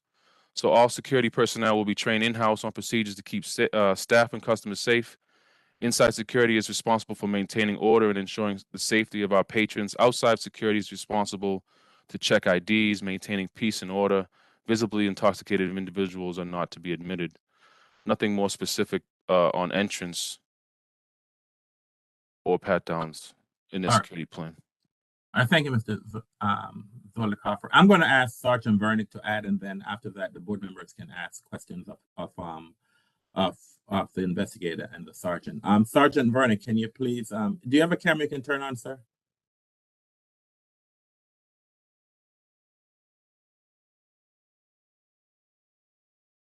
Can you see me? No, I can't. I cannot see you, sir. I don't know why it's not turning the camera on. Here, let me try that. Okay. Yes, now I can see you. Okay. All right, sir. What is it? Can you add to this report, sir? So, Jeremy, great briefing. I think you hit the nail right on the head. I responded to a shot spotter response. I believe it actually came up on Belmont Street, or Belmont Place. Generally right across the street, a block away from Air Restaurant. Never had a problem at Air Restaurant before, but once we started looking, I think when we started looking, I believe there was another officer that came over the radio with something about Madam's organ and gunshots. So we zeroed in on that area, got there. I saw actually 2 Marines attempting life-saving measures on the victim of the shooting. I saw shell casings in the general area. We found an additional female victim who had been shot in the leg, I believe. I believe she's to be a wholly innocent victim of errant gunfire. And also made contact with the owner of Madam's Organ, who stated that the shooter had actually threatened him with the gun, and post the shooting, like right after the shooting, he had pointed the gun towards him and the crowd at Madam's Organ, and then fled north on 18th Street. While I was there, there was the security guards, and I honestly I can't recall if it was the same guy that's in the video, but they offered no um, information as to the suspect actually coming out of their club. It was pretty much almost dumb luck that we were able to go to the club. And it wasn't so much me, it was Jeremy, and then it was my supervisors and the homicide squad that came up. And from what I understand, the Air restaurant was cooperative and was able to, I believe they were able to view some video that night, but within 48 hours, we're able to get the entirety of the video that they have. It's on an unrelated matter. Has the suspect been apprehended? Are you aware? Mr. Anderson, I am not aware of the details of the case. Our violent crimes branch tends to hold most of that information pretty close to themselves. I can't even get into the case files to look on my own. They're very secure files. All right, fine, thank you. You have anything else you want to add, sir? No, I do think you know, the little dap up at the beginning when the suspect entered the club, I think it shows knowledge that he was carrying, and I think just based on body language and that maybe the security guard knew he was carrying also, so I'm not really cool with that. But as far as the actual club itself, I don't have a problem with the way they conducted business. I do have a little issue with the security company and how they handled the situation. Thank you, sir. All right. Any questions by the board members of either the investigator or Sergeant Varnick? Mr. Chairman? Go ahead, Mr. Grandis.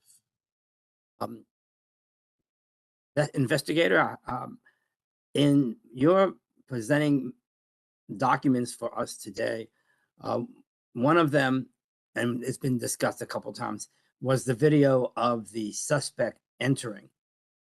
Were you able to find a video of the victim entering? Yeah, he did show us. He did show us. Well, the victim, I thought I saw the victim on the second floor. I meant about entering the establishment like you had for the suspect.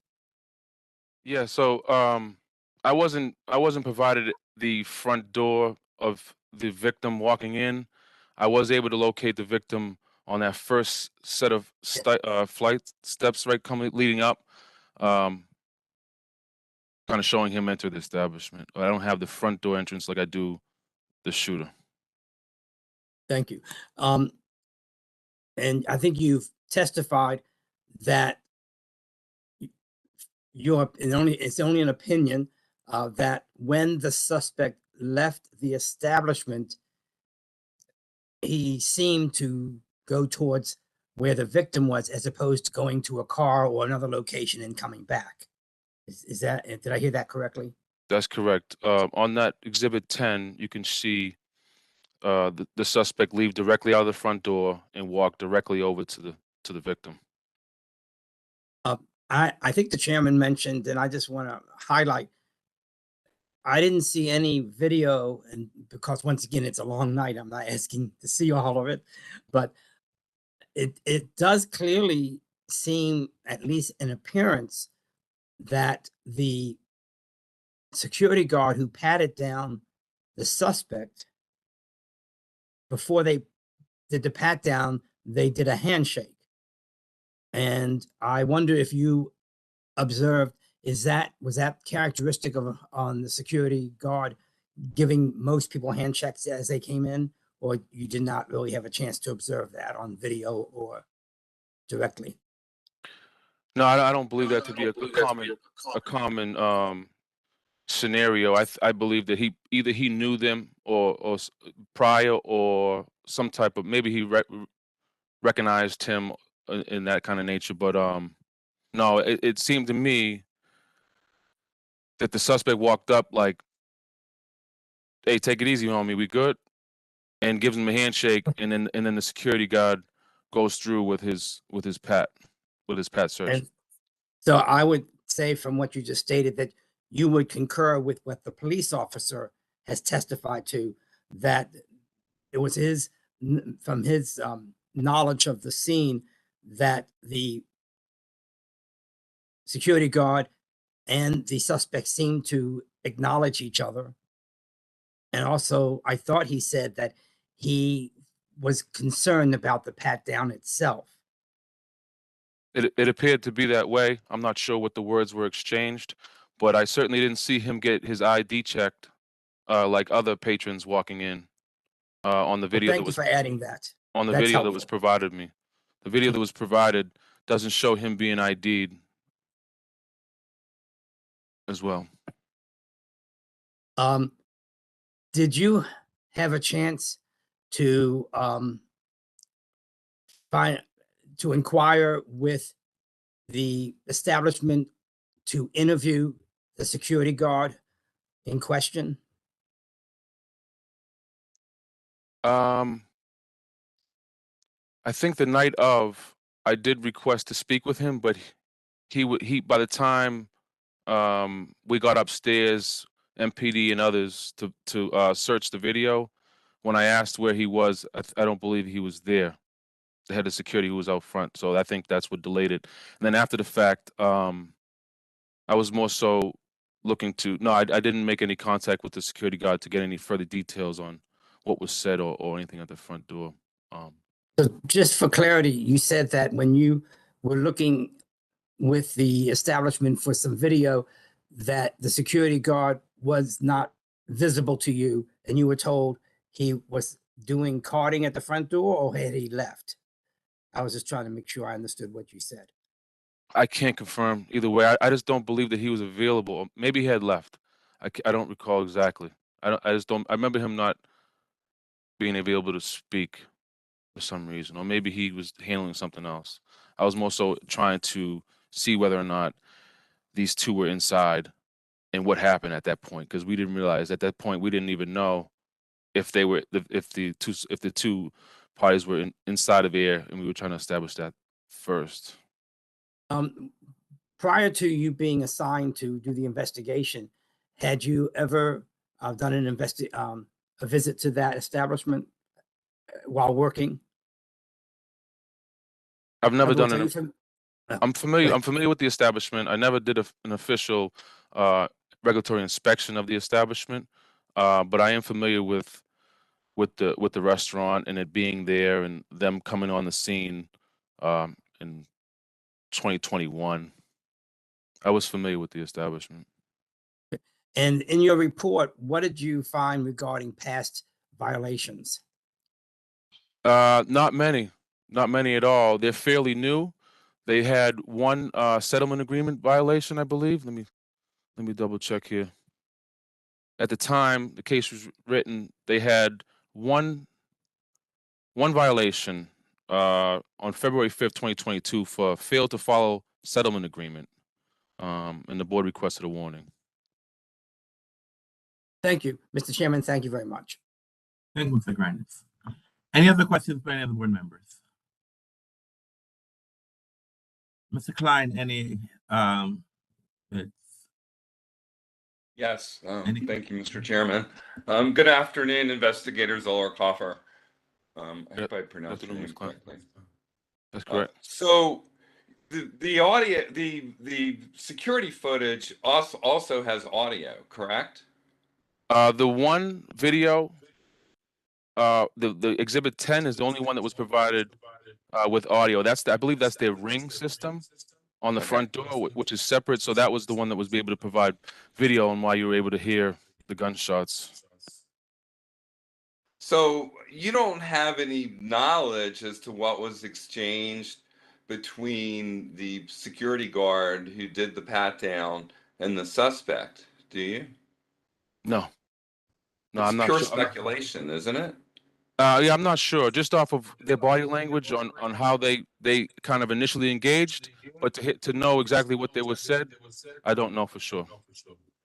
So if the two knew each other, would you and the suspect did not have a weapon, and we'll get to whether he did or not in a minute. But if they knew each other, would the body language have been any different? I'm not sure.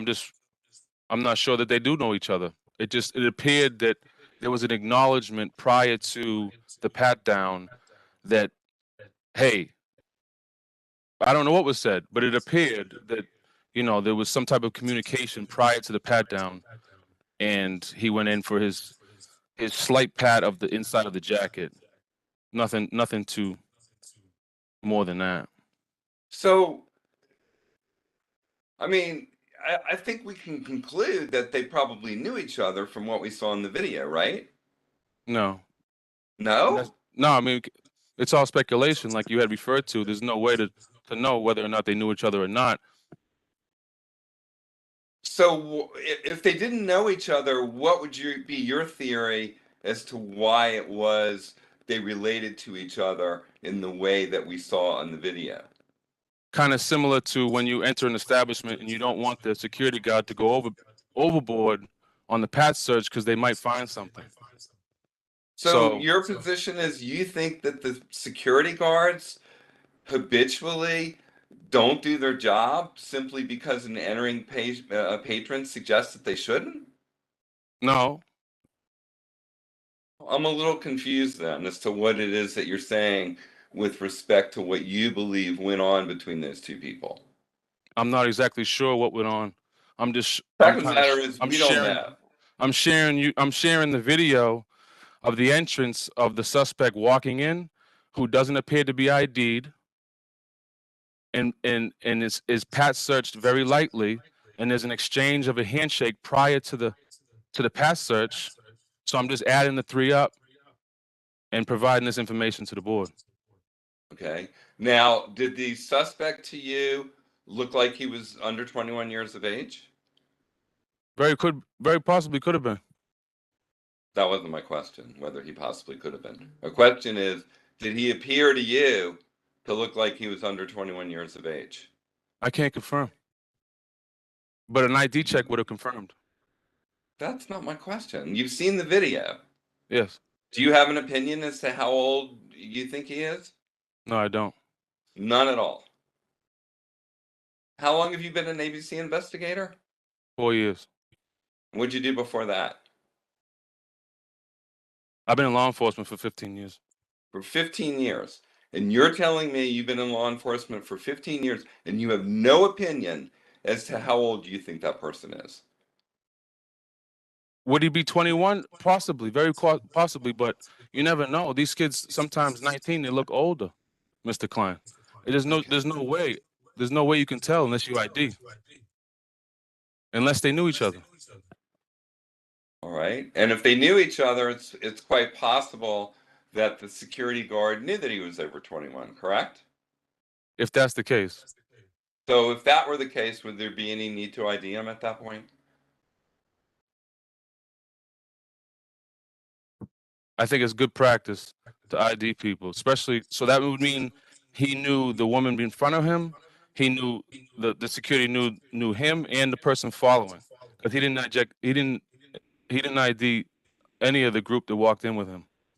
Okay, so in your experience, don't these security guards repeatedly work at the same establishment or indeed work at establishments around town? That's correct. And it wouldn't be unusual for them to get to know people that frequent the particular establishment that they're working, or perhaps other establishments around town that the individuals frequent? That wouldn't be unusual, would it? No, that's sure that could be common practice. But when, like, even Sergeant Dale Vernick went to go ask whether or not he knew this person entering, the head of security who was there denied or didn't know the person, saying, "I don't know who." Okay, but the head of security was not the person that had the exchange with the suspect, was it? I'm not sure. Maybe Sergeant Vernick can speak to that, but we'll get there in a minute.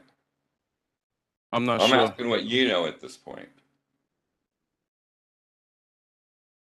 So it's reasonable to presume that a security guard who regularly works in front of nightlife establishments might know some of the patrons, correct? Absolutely, absolutely.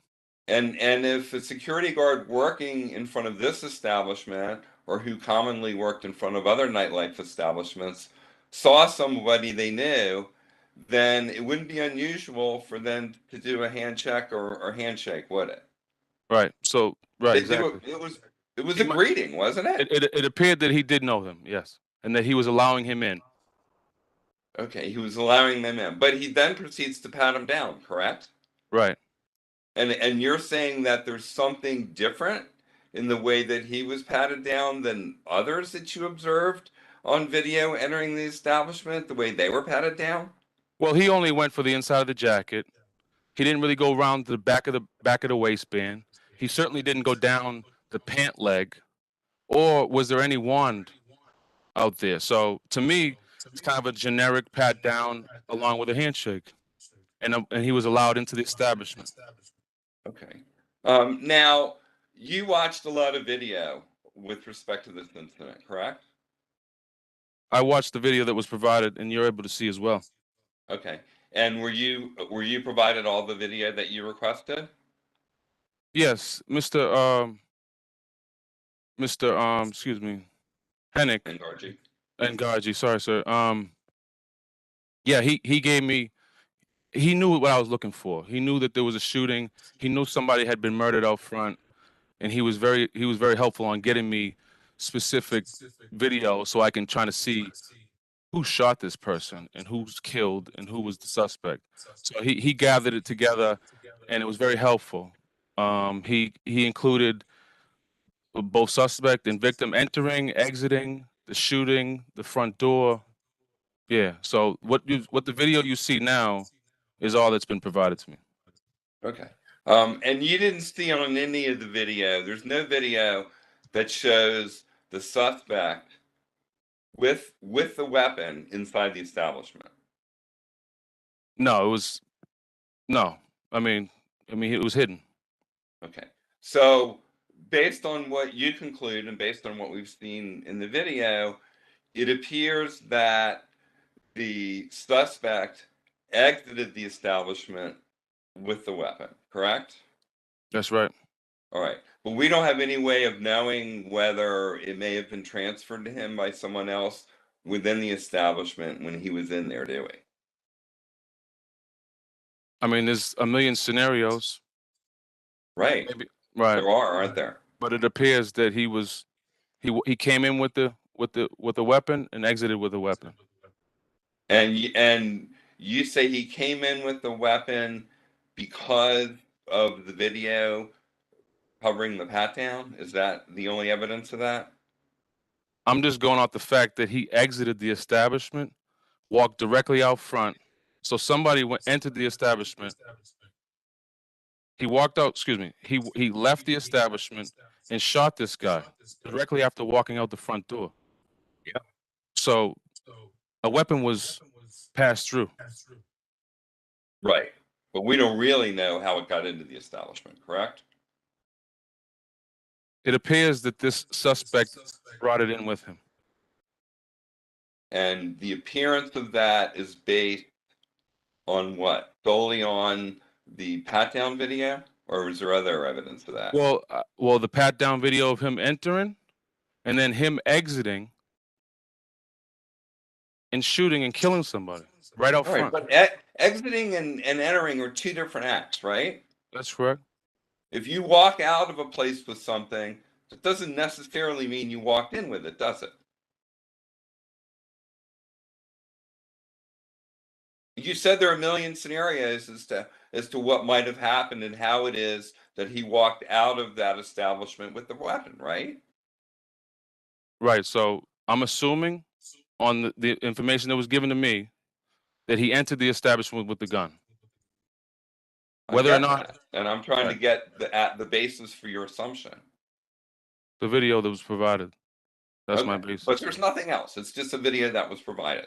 Right. Do you agree that he went out, he left the establishment and shot somebody on the sidewalk? I get to ask the questions today, investigator. I apologize, I but that's the way this works. No, I understand that, but I mean, you're trying to paint the picture that it possibly was passed off. But do you agree that this person walked out and shot and killed somebody is dead? Look, I fully appreciate that, and the establishment fully appreciate that, and it's tragic and it's sad, and there isn't any question about that. I mean, let's be clear about that, and I'll get to that when I get an opportunity to address that. Let's be very clear. Now, in terms of conflict resolution procedures, we talked a little bit about that when you were talking earlier. The establishment followed their conflict resolution procedures with respect to the exchange between the suspect and the victim, correct? Yeah, I believe so. They escorted. They initially the altercation, the verbal altercation that happened on Summer Garden. The two were separated. Security made the decision that he was the aggressor, and they kicked him out. So per their security agreement, they did follow that part. Okay. And you said that you're familiar with this establishment. You may not have been assigned to investigate there previously, but you are familiar with it, correct? Yeah, I know that they've came on the scene. The initial license was issued October 27, 2021. Okay. And in your previous knowledge, did you have an opportunity to observe the way that they handle their entrance procedures and their other security protocols? No, I just know that they had a security presence out front, and they do their past searches, and sometimes they have a warrant, sometimes they don't. Okay. Mr. Chairman, that's all the questions I have of the investigator. I have one or two for Detective Bernick. If he's still there, you're welcome to go ahead and ask questions. It should still be there. Sorry, Detective Bernick. Good afternoon. How you doing? Is my video going? Yes, sir. Yes. All right, cool. Thank you very much. Yes. Good afternoon. Now, you said that it was your impression that the security guard had knowledge that the suspect had a weapon? I will say, based off my 25 plus years of law enforcement experience in reading body language, that it appeared to me that the security guard and the suspect of the homicide knew each other, and that an improper pat-down search was conducted. Let's call it a pat-down search for the camera was conducted. At which point, obviously, I don't think either party knew that there was going to be a homicide, shortly thereafter. But I do, based off the body language of the two, it does appear that the security guard allowed a firearm into the establishment. So it's your conclusion based on that video, based on body language in that video, that security guard knowingly violated his obligation and allowed a weapon into the establishment. Obviously, I don't have any audio to confirm that, but based off my experience dealing with human interaction, it appears that the security guard absolutely knew that he was allowing contraband into that establishment. And you base that upon what? The fact that they seem to know each other? Yeah, and the mediocre at best pat downs. I'm the club zone sergeant for the U Street corridor. I don't necessarily work in the Adams Morgan area, but I see pat down searches several hundred a night, and that was one of the worst I've ever seen. Okay. All right. I have no further questions at this time. Thank you. I have some questions for the owner, Mr. Klein. Is he going to speak? Yeah, he will. But I'd like to at least make some sort of opening in terms of where we are and why we're here before we do that. Go ahead. Yes. I mean, I do want to say that two lives are potentially shattered. One's ended, and presumably if the suspect has been apprehended or is apprehended, he's going to be spending a long time in prison. So we share that it's just unbelievably tragic and horrific that people are out on a Saturday night and this is the result. I mean, there isn't any question about that. And I don't want that to get lost here. I know why we're here, but I don't want that to get lost. I mean, it's just unbelievable that that's where we are. And it is also unbelievable, as Mr. Grandis indicated in an earlier hearing, that we seem to have incidents like this weekly, whether they be guns or knives or other weapons. And it's I don't know how we got here, but we're here. And people like Mr. Andarji and other operators have to deal with this. And in most cases, do what they can and do the best that they can to deal with this. When we approach these fact findings, as the board knows, and I've said this many, many times before, we think the goal here, there are a few things that we're doing here. One is what happened. Two is what did we do right. Three is what did we do wrong. And four is how can we do better. And the four is the forward looking, and it's what did we learn, what can we do better. So in this case, I mean, I want the board to know unequivocally that going forward, and actually it's already started, that there is wanding for everything other than corporate events closed to the public. The security plan will be amended and will be submitted to the board, which will contain that change. The only reason we didn't do it previously is that we wanted to be before you and see if there were other items in the security plan that we may want to address and strengthen. One of those, from what we've heard, and this will be done, will be to strengthen the section of the security plan that deals with conflict resolution, because I think that that was focused on, and I think it's appropriate that be fixed. The wanding is already being done. As I said, we'll submit an amended security plan. But there are a lot of guns and weapons in this town, in this country now, and it's very, very tragic, and it's unfortunate that, as I said, two lives are going to end up being shattered, one ended as a result of this horrific event. And I make Mr. Andarji available for any questions that you might have. Thank you, Mr. Klein. I've been on this board for 7.5 years now, and it's the first time I've actually seen a video. This is just not about the establishment, but seeing a video of two individuals that that it's not going to end right, and it's somewhat troubling for me. And this is not about the establishment. So I'm not blaming the establishment. It's just that watching this video was somewhat traumatic for me because you now know the ending, and it's somewhat unsettling for me, unfortunately. I mean, I don't think any of us would be human members of a civilized society if we were not very disturbed by what we've witnessed in those videos. All right. So, Mr. Andrade, how many people work in security that night? And before, what security company do you utilize? We have in-house security. You have in-house. We don't have an outsource. We don't have the security outsourced. So, are these security employees personal employees of your establishment? Yes, sir. And so, typically, how many security officers do you have? This is a Saturday night, so I guess. What are your hours? You're a restaurant. Yes. So you have a restaurant license. So what are your hours of operation? On Fridays, it's 5 till 3 a.m., 5 p.m. till 3 a.m. And then on Saturday, it's 11 a.m. till 3 a.m. And then on Sunday, it's 11 a.m. till 10 p.m.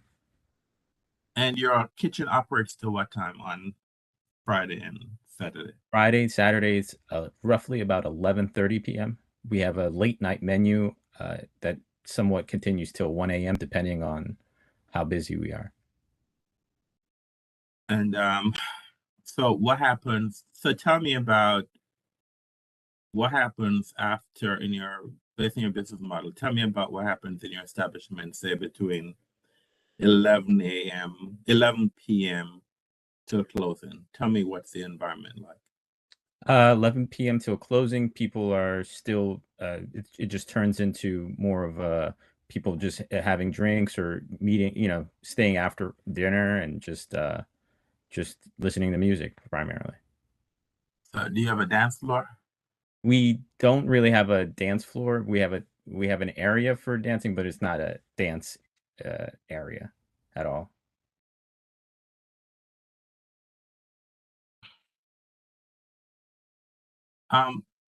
Prior to asking Mr. Zolkov, I'm sorry, the investigator and Sergeant Varnick testified.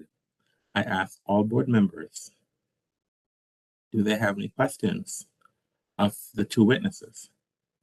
And prior to having Mr. Klein ask questions, I asked all board members if they had questions. No. Yes, Mr. Short, I asked questions, and that is why. Mr. Chair, if I possibly could, and I think that everything will be borne out if you look at the roles, you may have thought you asked after the sergeant testified, the attorney Klein made some comments, and then you moved directly to something else. No one was asked from the board to ask questions of Sergeant Vernick, if I'm not mistaken, and I could be, but I believe that I missed, because I waited for the opportunity to question Sergeant Vernick, which I understand you probably will give us a chance to now. But I don't remember you stating on the record, does any board member have questions for Sergeant Vernick? Thank you, Mr. Chair. I specifically stated after I questioned the investigator and Sergeant Vernick, because I said that board members, I asked specific questions of Mr. Zolokoffer, and I specifically stated that after Sergeant Vernick testified, board members would have an opportunity to ask questions. And Mr. Grandis asked questions of both. You elected not to, but I'll give you an opportunity, sir. I'll give you an opportunity. I do thank you. I do thank you, Mr. Chair. All right, thank you. All right, so tell me about so you're saying, so do you have, what type of endorsements do you have on your license, sir? We have the entertainment endorsement. We have the summer garden endorsement. We have, I believe that's, let me. Do you have a cover charge? Do you have a cover charge? No, we don't have a cover charge. But we have the permission to do that on our license as well. So on that night, how many people were working security? We had 9 on that night.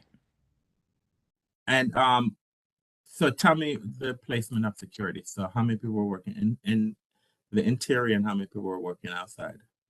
For that night, it depending on the time of night, we have at least 2 to 3 individuals in the front area, and then we have people on there's nobody. We don't have the first floor, so it's primarily just the second floor, and then a mezzanine on that second floor that leads to the outdoor summer garden. So we have. Oh, go ahead. Okay. So we have 3 essentially on that exterior front part, and then we have the rest on the main floor, which is the second floor of the space, and then we have additional security on the mezzanine as well as one on the outdoor portion. And so what is your occupancy as per your ABC license? It is let me pull that out. It's 250, I believe. Not your certificate of occupancy, but on your license. Your ABC license says 250. Yes, I believe it does. It does say 250. I'll double check right now.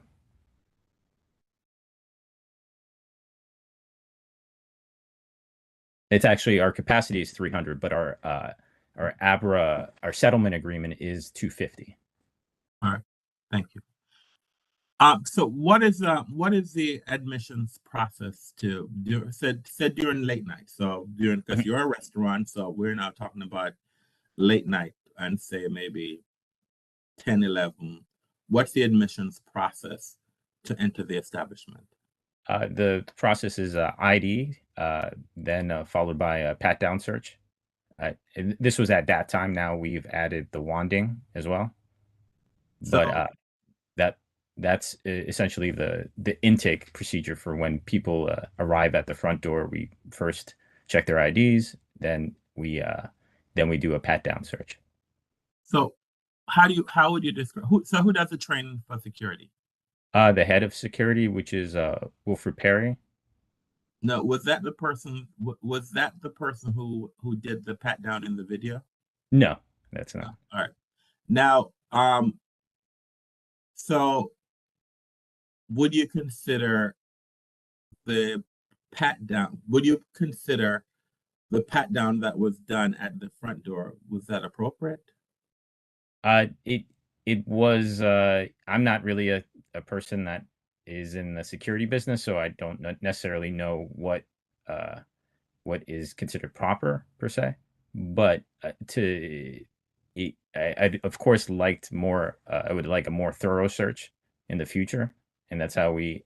And usually, how people are searched are a little bit more, I guess, involved as far as like. But he did have a lot of winter clothing on as well, so there is that. So I would prefer, of course, a more thorough search. Yes. Now, does this individual, is this the person who was working the door during the night in question? Is this person still employed by establishment? I believe he still is. I believe he is, but not at that front door intake area. All right.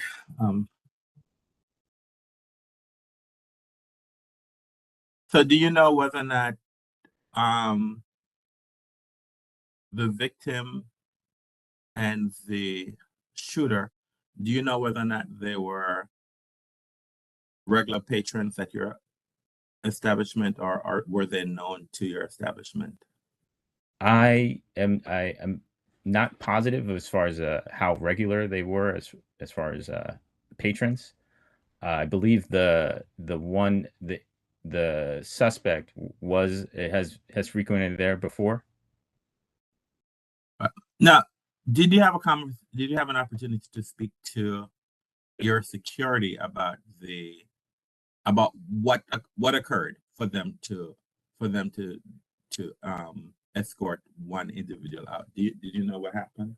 From my understanding, I believe the person that ended up being the victim, it was being loud, and they were just essentially being irate about something, and was asked, and he seemed very calm when he was asked to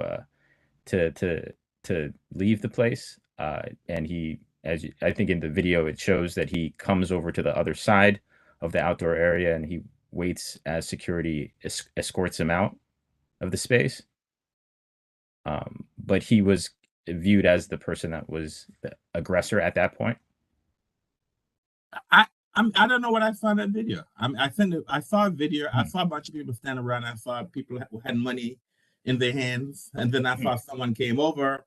Yeah. And then so what was going on for your security to determine that this person's the aggressor, for them to escort the person out? Something, because he was from my understanding, he was yelling, or like his voice was being heard as in an aggressive tone. So he was asked to leave at that point, and that's when they, essentially the security saw that something might be bubbling, at which point they separated that individual from that area. So what is your procedure for escorting someone out of the property? Tell me from beginning to end. What's the procedure? What's the procedure? The procedure is when there's a verbal, depending on if it's a verbal or a physical altercation. This one was a verbal altercation, so the parties were separated. The one individual was with one security, the person that was viewed as the aggressor. They talked to him. He seemed to be compliant, and we waited for another security member to help escort this individual to the bottom floor. And he was followed down the stairs with the two security people, and there was one at the top of the stairs. But so when someone is escorted out, so are they escorted out and left at the front door and then return her back, or what happened? What that's what I'm trying to find Yeah, out. so it was viewed as just a verbal altercation, and the guy just was escorted outside of the space. I wasn't necessarily viewed in as a very it wasn't a physical altercation. It wasn't anything of the sort where it was like something where we had to address or call police for. It was just an argument that we asked the individual, and they seemed to be familiar with each other, I believe. So we just asked that individual to be escorted out of the space. And the video showed that he tried to get back in the space. Yes, sir. Oh. And the video also showed that he was not allowed back in the space, but he still was hanging around the front. I mean, I know that it's public space, but is this typically what we do? Is this typical? I mean, are you allowed to ask the person to move along from the prop? I'm just asking because in this particular case, I mean, he tried to get back in, and he was still hanging at the front of your business. Yeah, from my understanding, I don't believe we have the right to do that, and I think sometimes that might escalate a certain situation if you tell somebody, hey, you're not allowed to be in front of the space or business. So sometimes that is something that we don't necessarily have control of.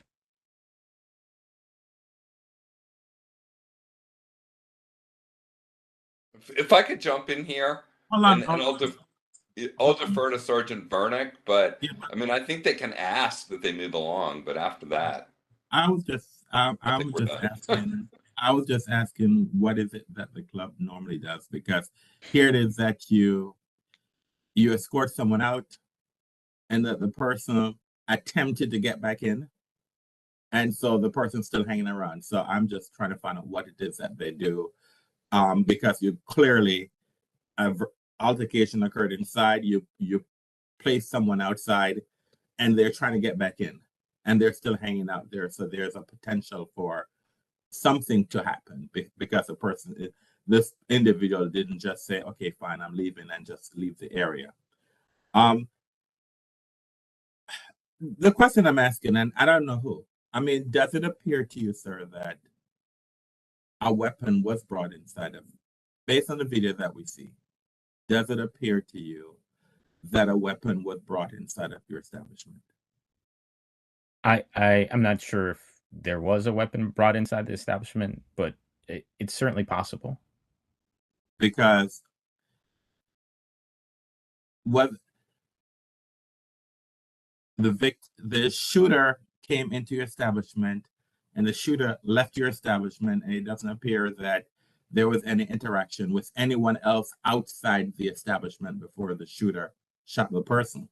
So it would tend to show that the shooter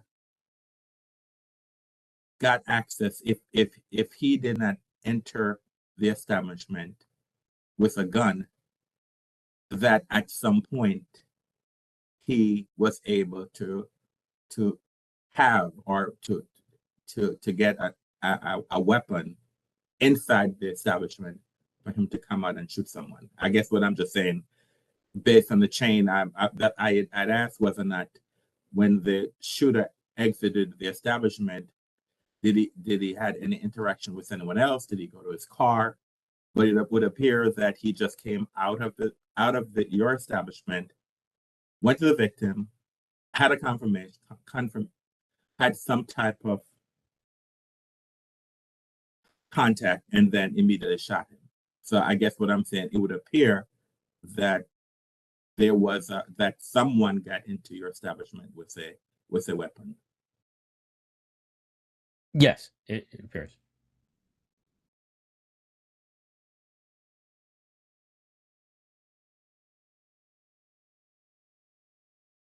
And I guess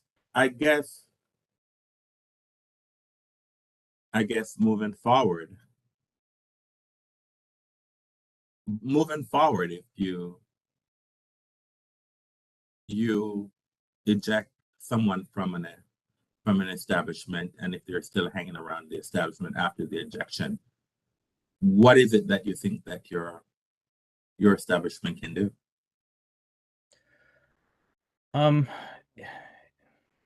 As far as what we can do is, I guess trying to tell the individual, I do, to be honest with you, I'm not sure if our staff had told him to, to move along or not, but if he was denied entry and that he seemed to drift away from the field of view, so I don't know necessarily how far we can ask him to leave the space or leave the area, because in some instances there are people that have friends inside, or somebody has significant others or something along those lines. So there is some limitations in the practicality of what we can say to them, as far as legally what we can as well. So I just we can just, I don't know where else we can go with it as soon as they're outside of the space, and as far as directing them or asking them to do certain things. All right. Mr. Chair, if I may, I'm going to recommend that we put in the security plan that individuals that are escorted from the establishment be asked to leave the area, and told if they don't leave the area, that MPD will be contacted. Now, I'm not saying we're going to contact MPD every single time, because it may not be warranted, and that's a judgment call. But asking them to leave the area and saying that MPD will be contacted may have the effect of getting most people to move along. And if they don't, then I think a decision has to be made by trained security at that point as to what to do next in terms of whether it's warranted to call MPD at that point. Fine. I thank you, Mr. Klein. You know, we can't order you to do anything, but you have volunteered to do a security plan. So I'd ask that a legally sufficient security plan be provided to the agency as within 30 days. That it will address London, it will address conflict resolution, and it would also address conflict resolution. And as you stated, if someone is escorted outside the establishment, the procedures that the security will follow to advise the person to the extent that they're able to advise them to move along. All right. Mr. Short, you can have an opportunity to ask questions of Sergeant Varnick, and you can also ask questions of the licensee. Thank you very much. This is for Sergeant Vernick. Is he still with us, Mr. Chair? He's still on the line, so. I'm here, Mr. Short. Hello, Sergeant Vernick. Thank you for your service to our city.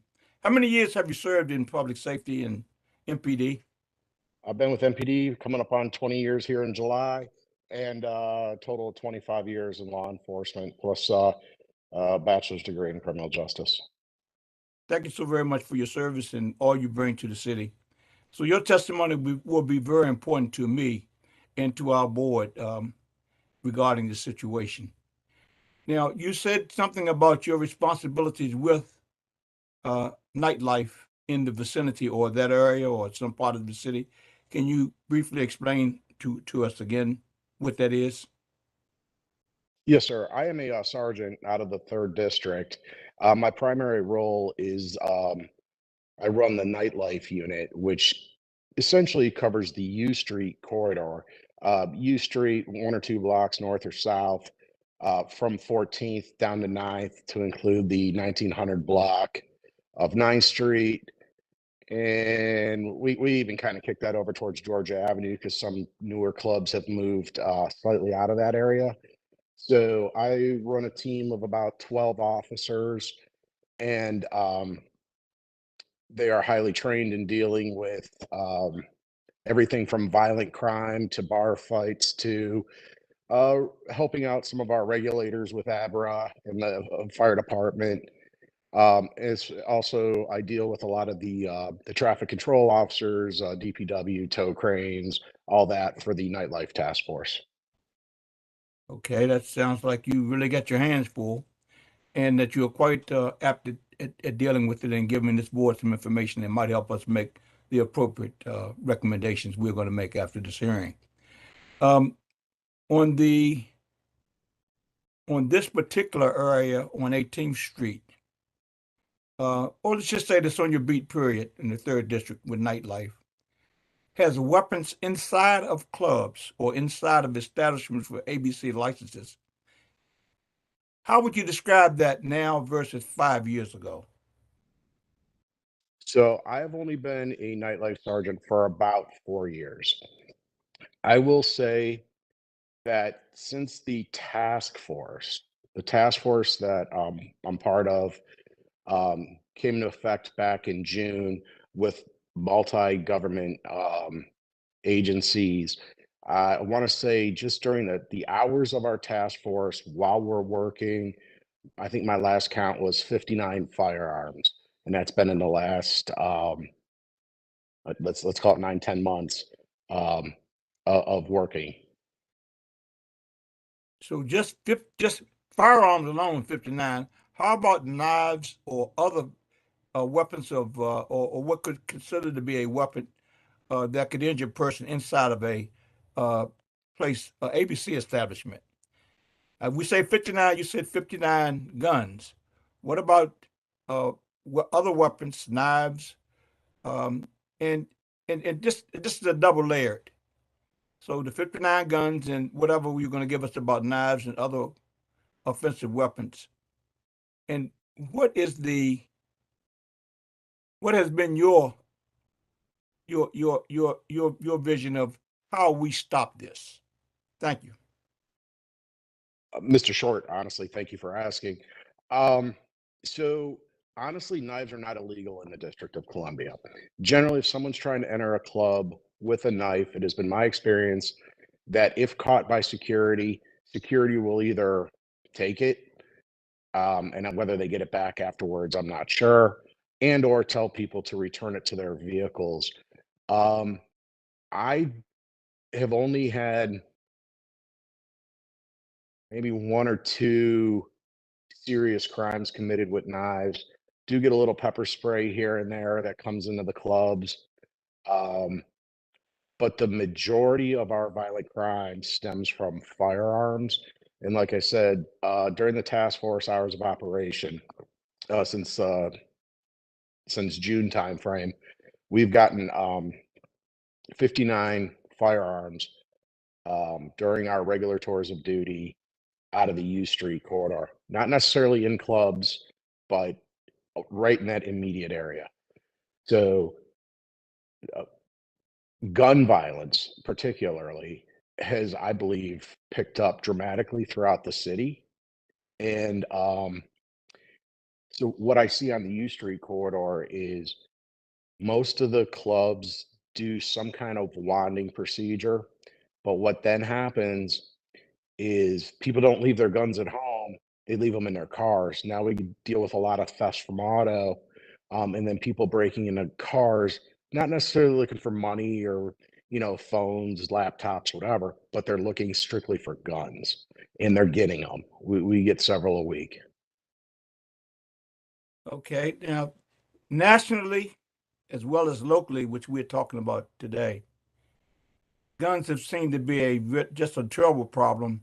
This is my better than the 8th year with the ABC board, besides my years of public safety with other agencies in the district government. And I am astonished at the number of guns inside of nightclubs in the District of Columbia within the last 8 years or so, especially within the last 3 to 4 years. Are there any recommendations that you as a MPD sergeant with the task force would say to an owner of any nightclub or any ABC establishment in the district that might help situations like the one we are here having a hearing about today?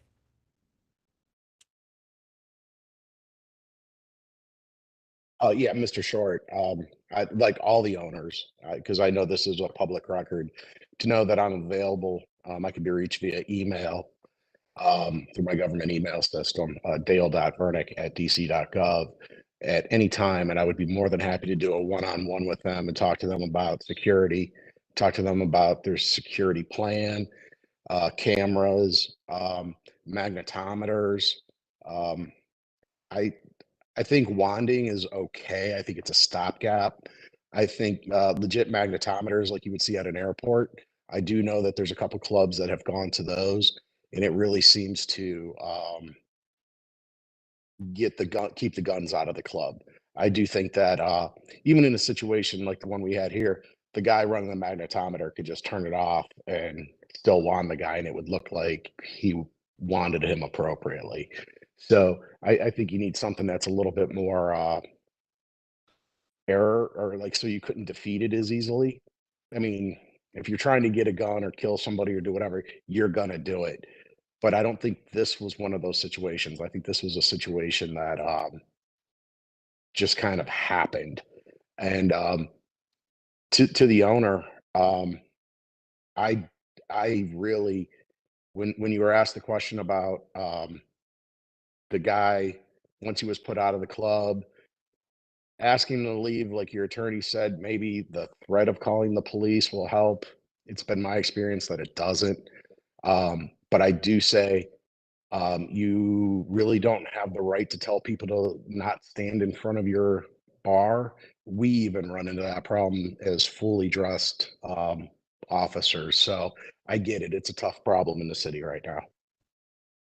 Okay, now another thing that's come to our attention here on the board dealing with public safety is our council has passed, or it's in the process of passing, that security guards for these nightclubs, restaurants, places that sell alcohol and entertain the public, that their security be registered and that their security have some training from MPD. What is your opinion on that? You know, I I think it sounds great in theory. I don't know if MPD has the ability to do that.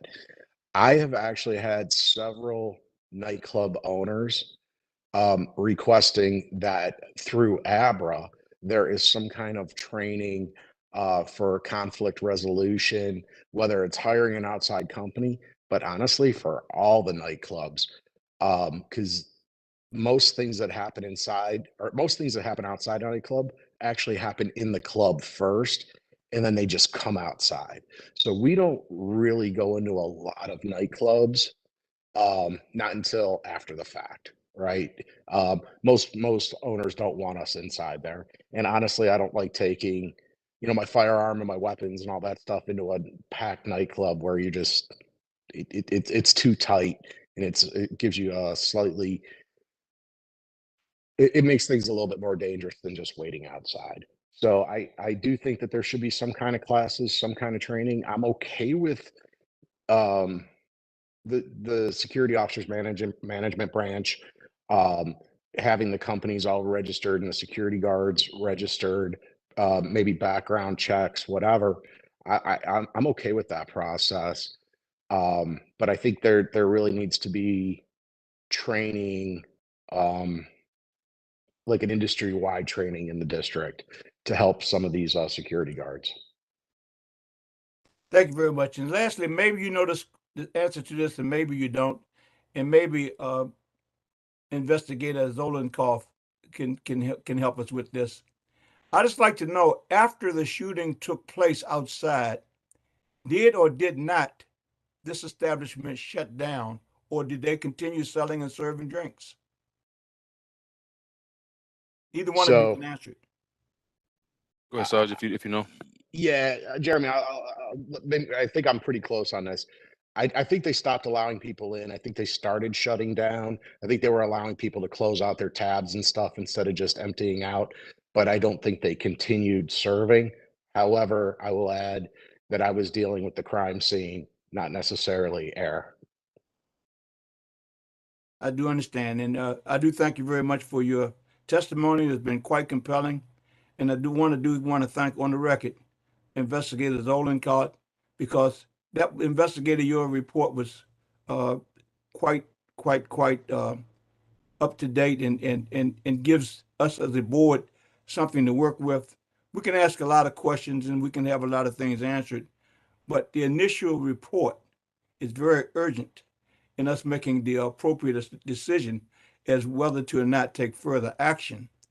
I saw on the video for myself, and thank you for providing that to us, someone enter the club, be patted down, someone leave the club and shoot someone immediately upon leaving the club.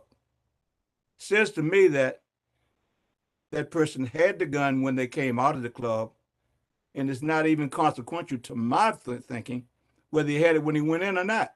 But he had the pistol and shot someone immediately coming out of the club.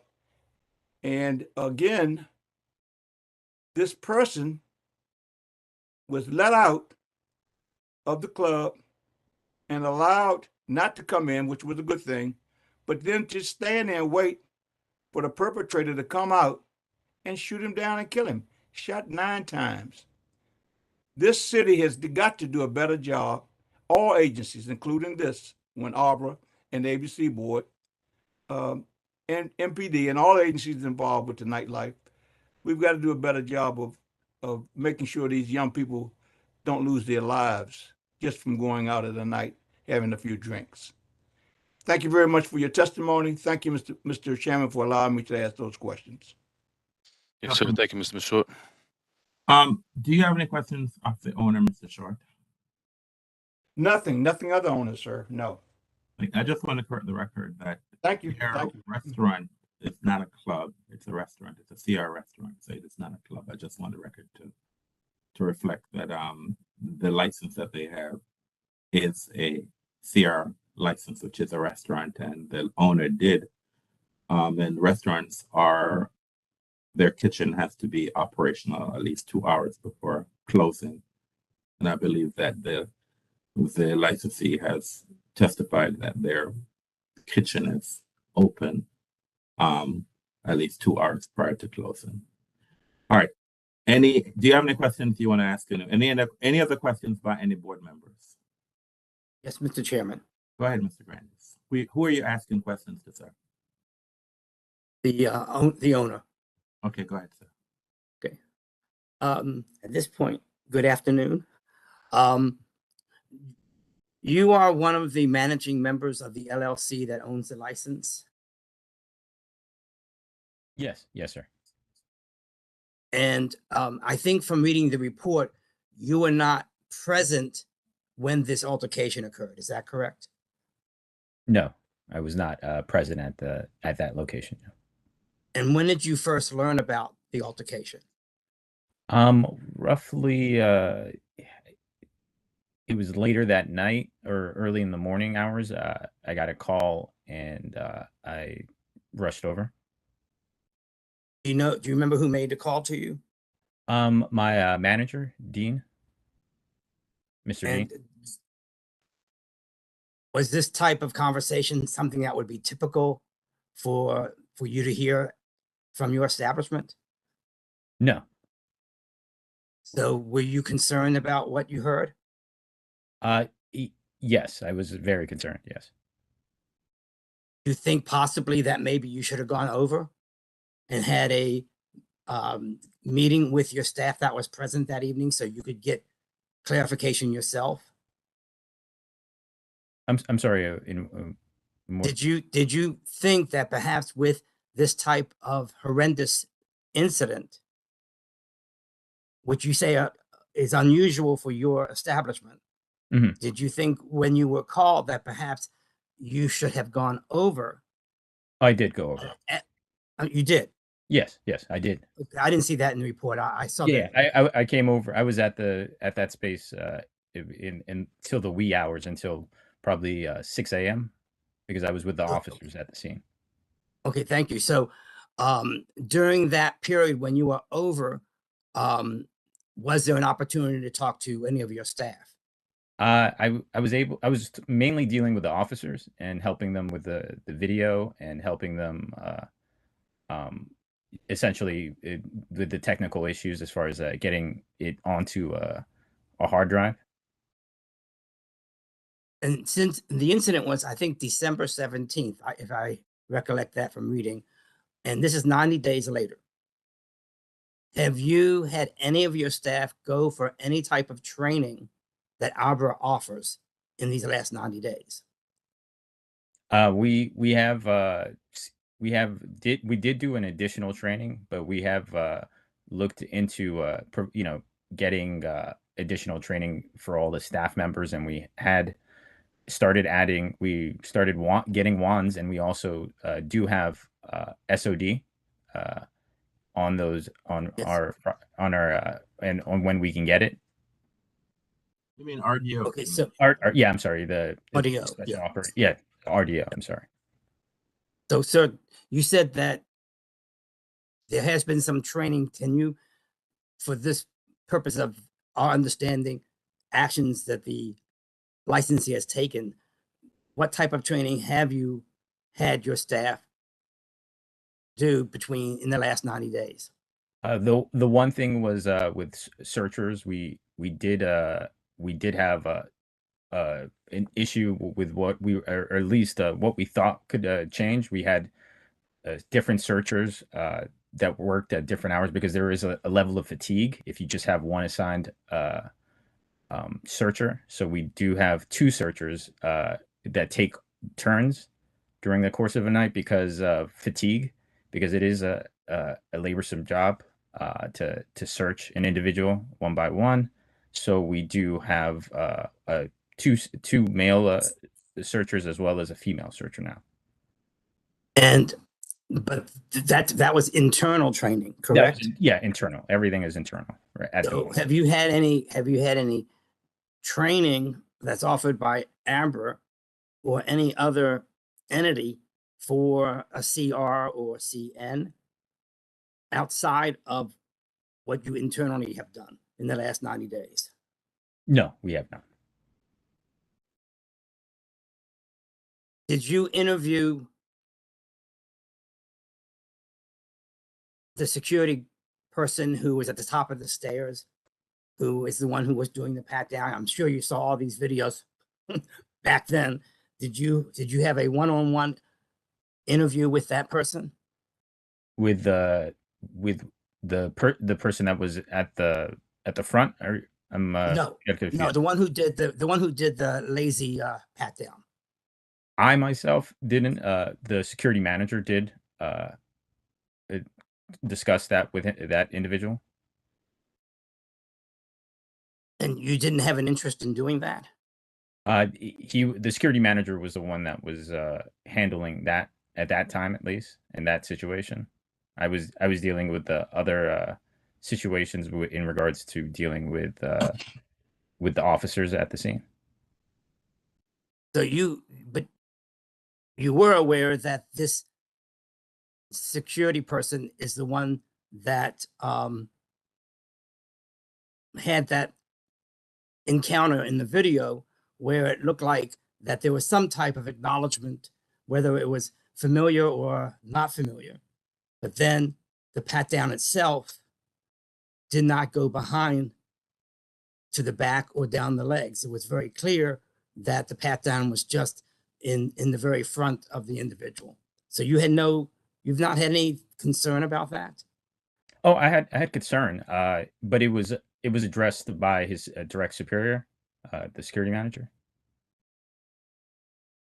And do you know where this person had gotten security training? In-house, I believe. It was all in-house. What is the security training that that individual has had, from my recollection, and I believe he may have had security training elsewhere as well. Yeah, man, I believe I've asked what I wanted to of the licensee. Thank you, sir, for being here today. Thank you very much. Oh, no problem. Thank you, Mr. Grandis. Any questions for anyone else? I have a question. This This licensee was asked about ABRA provided training, and I've heard other licensees asked. And forgive me, educate me, because I'm not aware of any ABRA provided security training, and I just went to the website to see if maybe I missed something. It was just I think the question was the general training that we offer, but we do not offer. Okay. And I think my statement did say ABRA or other outside training. No, I got it. I just wonder if there was ABRA Well, outside security training would I want cover to know about what- it. If I'm missing something, I want to know. Thank you. Yeah. And I just want to correct the record. It's no longer ABRA, it's ABCA, ABCA. As of 3 days ago, you said, right? As of the 26th of It's taken me a while to get used to that after a lot of years. ABCA. Okay. We will, all the backgrounds will change at probably in the fall. But if you go on our website, it's the Alcohol, Beverage, and Cannabis Association. Okay. All right. All right. Any other questions any other party has? I want to thank, this is what we have agreed to today, that the licensee within the next 30 days will provide a legally sufficient security plan to the agency. And the security plan specifically would also, outside of the regular procedures for a legally sufficient security plan, it will look at addressing wounding. It will also look at more so address conflict resolution. And there's a statement that will be added, which I'm not quite sure if it can be implemented, that the staff will advise folks that they need to move along. If not, they're going to call MPD. That's what they volunteered to do. So we're not gonna dissuade them from doing that. So that's the only thing that we have agreed on today. I would like to thank one more, Mr. Chairman, if I may. Yes, Mr. Mr. Andor is going to take Sergeant Vernick up on his offer to confer and see what else might be done, because this establishment does not believe that it's done learning today. There's certainly lessons that were learned from this horrific incident, but Sergeant Vernick clearly has a great length and breadth of experience, and Mr. Andorji is going to take him up on the offer to meet one-on-one and talk about what else might be done. Thank you for that representation. I mean, that's something outside of us, but it's, as I stated before, I've been in this position for 7.5 years, and this is actually the first time that I'm watching a video and knowing that that a human person will lose his life at the end of the video, and it did not leave me with a good feeling, and so I am somewhat troubled by that. But this is not something I'm attributing. I just want a record to reflect. I'm not attributing this to the establishment. I'm just stating that as a human being, I am impacted by what I just saw. All right, so I just want to thank everyone for their presentation today. Sergeant Varnick, thank you for being here today. Mr. Andrade, thank you for being here and being very forthright. Mr. Klein, and lastly but not least, Mr. Zolokoffer, excellent report. One of the better reports I've seen that this agency has provided. And from what I heard, it is your action that, it's based on your action that you're able to help the MPD towards solving this crime. So I want to thank you for the extra effort that you did in ensuring that hopefully MPD is closer to solving a crime if it has not been solved at this juncture. So again, thank you very much for the work that you do on behalf of the residents of the District of Columbia. All right. Thank you, Mr. Anderson. You're welcome. So where we are today, the board will determine whether or not this will be no further action if we determine that there are no ABRA violations that have occurred, or if we determine that some violation has occurred, then the board will submit this case to the Office of Attorney General for them to see if there's a violation for them to prosecute. But that's just what happens at fact-finding hearing. Okay, so thank you very much for your presentation today. Have a great day. Okay, Thank you. All right. As far as the board is concerned, it is now 1:43, and of course we have run past our 1:30 hearing. I have advised the public that we will come back to a public hearing at 2:15. So we'll come back to the public hearing at 2:15. I will ask all board members to come back to executive session at 2:10. The 2:10. So I just want to have maybe a quick 5-minute executive session at 2:10, but we will rejoin the public hearing at 2:15. So have a great lunch, and I will see board members in executive session at 2:10, and we'll come back to the public hearing at 2:15. Okay, thank you.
We're on the record.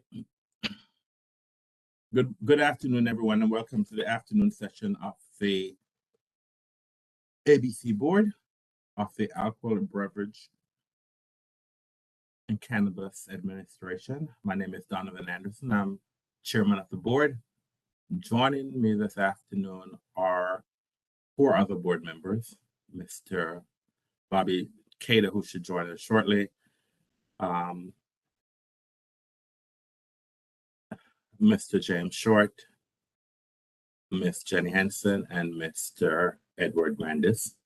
The board has 5 members in attendance to conduct business today, and that constitutes a quorum. I believe there are 6 cases on this afternoon's calendar. Before we get underway with this afternoon's calendar, I need to make a few instructions very clear so that the conduct of this hearing is understood by everyone. Once your case is called, I will take a moment for our IT specialist to elevate the rights for each party.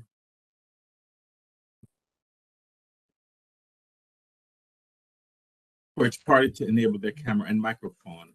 Then and only then will you have the ability to enable your equipment. If your case is not being heard, you will remain mute and your camera will be disabled. At the conclusion of each case, the parties will have the option to leave. If the party chooses to stay, all cameras and microphones for the concluded case will be disabled. Should you have any questions and require technical assistance during the hearing, please, if you have any questions or require technical assistance during the hearing, please submit using the question and answer feature. All right, so let's do our afternoon cases. So on our afternoon calendar, the first case in our afternoon calendar is case, I'm sorry.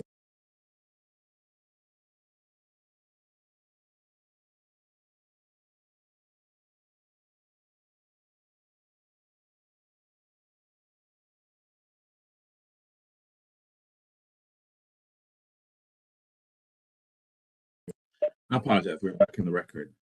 Okay, so the first case in our afternoon calendar, it's case number, Shoka's hearing, case number 22 CMP 00083, Ashland Bear Company, license number 118555.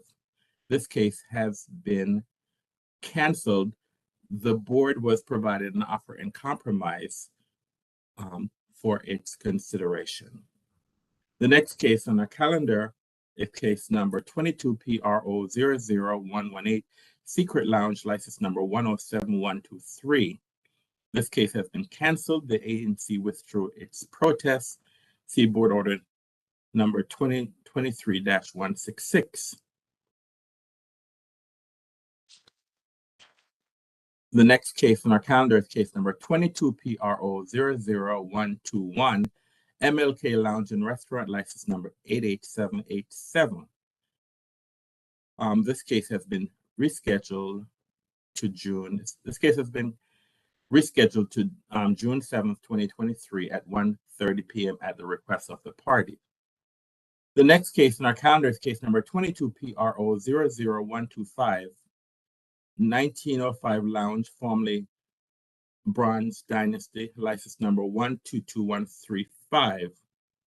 This case has been canceled because it has been withdrawn by the protest has been withdrawn by the ANC. The next case in our calendar is case number 22 PRO 00116, Victory Restaurant and Lounge, license number 117539. This case is also canceled because the protest has been withdrawn by the ANC. So the only case that we have on our calendar this afternoon is case number 22 PRO 00119, Red Lounge Hooker, license number 76011. Good afternoon, Mr. Oriana. Can you please elevate the rights of the ANC and the licensee in this case, please? Dean Hunter, your access has been elevated.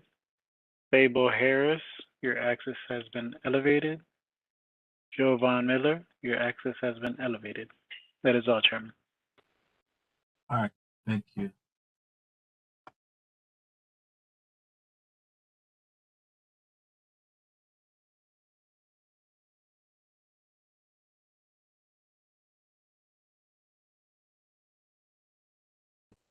All right. Mr. Hunter, do you have a camera you can turn on, sir? I was trying. Okay, there we go. Sorry about that. I thought I'd started it. Hold on.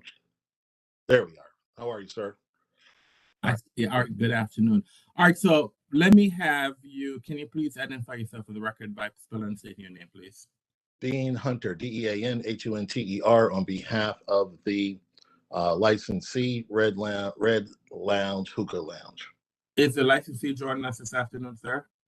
No. We're going to hear that we're doing a joint motion to continue. We've reached a settlement agreement. The ANC just has to vote on it. All right, so Miss Harris, can you please spell and state your name for the record, please? Hi, this is Sable Harris, S-A-B as in boy, E-L-H-A-R-R-I-S, and I represent ANC 1B. Thank you. Mr. Miller, can you please identify yourself for the record, please? Good afternoon, board. Jovan Miller, Jovan Miller. And who are you, sir? Investigator for ABRA. Thank you, sir. Good afternoon. All right, so are there any preliminary matters in this case? Yes. As we stated, the parties have reached a settlement agreement. However, in order for it to take effect and be official, the ANC has to vote to approve it. I believe that the ANC has filed a motion to continue, which we consent to, or and the alternative would be for the board to dismiss the matter pending the approval of the ANC. Well, if the parties said that there is a settlement agreement, and if the ANC is basically stating that it needs to be taken to its ANC, to the meeting for it to be approved, then I wouldn't have a problem joining granting the continuance for that matter. But I'm not gonna entertain a continuance if this matter is not settled. We did reach a settlement agreement. We just don't have our monthly ANC meeting until next Thursday, Mr. Chairman. So that's why I did request a continuance via email yesterday, but that wasn't granted. Well, I think the issue is that it's my understanding that it wasn't served on the other side. And so normally when you are asking for continuance, then you can either file a joint motion to say that both parties are requesting the continuance, or then if the other side is not included in the motion, then you needed to then the other side needs to respond. So since we were not aware that the licensee was copied on your continuance or consented to it, so the board was not in the position to grant the motion until we have had an opportunity to hear from the licensee. So since the licensee has now consented to the continuance, I'm making a motion that we continue this matter until April 12th at 1:30 p.m. to allow the parties to provide the agency with a signed settlement agreement. Is there a second? Short, a second. Mr. Short, I second the motion. We'll now have a roll call vote. Mr. Short. Mr. Short, I agree. Mr. Cato. Cato, I agree. Ms. Henson. Hanson, I agree. Mr. Grandis. Mr. Grandis, I agree. And Mr. Anderson, I agree. The matter passed 5-0. So the board is granting a continuance of this matter until April 12th, 2023 at 1:30 p.m. But it is clear to the agency, to the board, that this is just a placeholder for the ANC to sign off on the settlement agreement. Is that correct? I see you're shaking your head, Miss, but the court reporter is not seeing you. You're shaking your head, Miss Harris. And Mr. Hunter. Oh yeah, we reached an agreement. Everything that we do is transcribed by a court reporter. So that's one of the reasons why I ask people to speak, so the court reporter can capture what's being said. All right. Thank you very much, everyone. As I said, the board has granted the continuance until a short continuance until April 12th, 2023 at 1:30 p.m. And that is with the understanding that the ANC will sign off on the settlement agreement and that this matter will be withdrawn. Okay? All right. Thank you very much. Have a great day. All right, Thank you, Commissioner Harris. Goodbye. All right, bye-bye.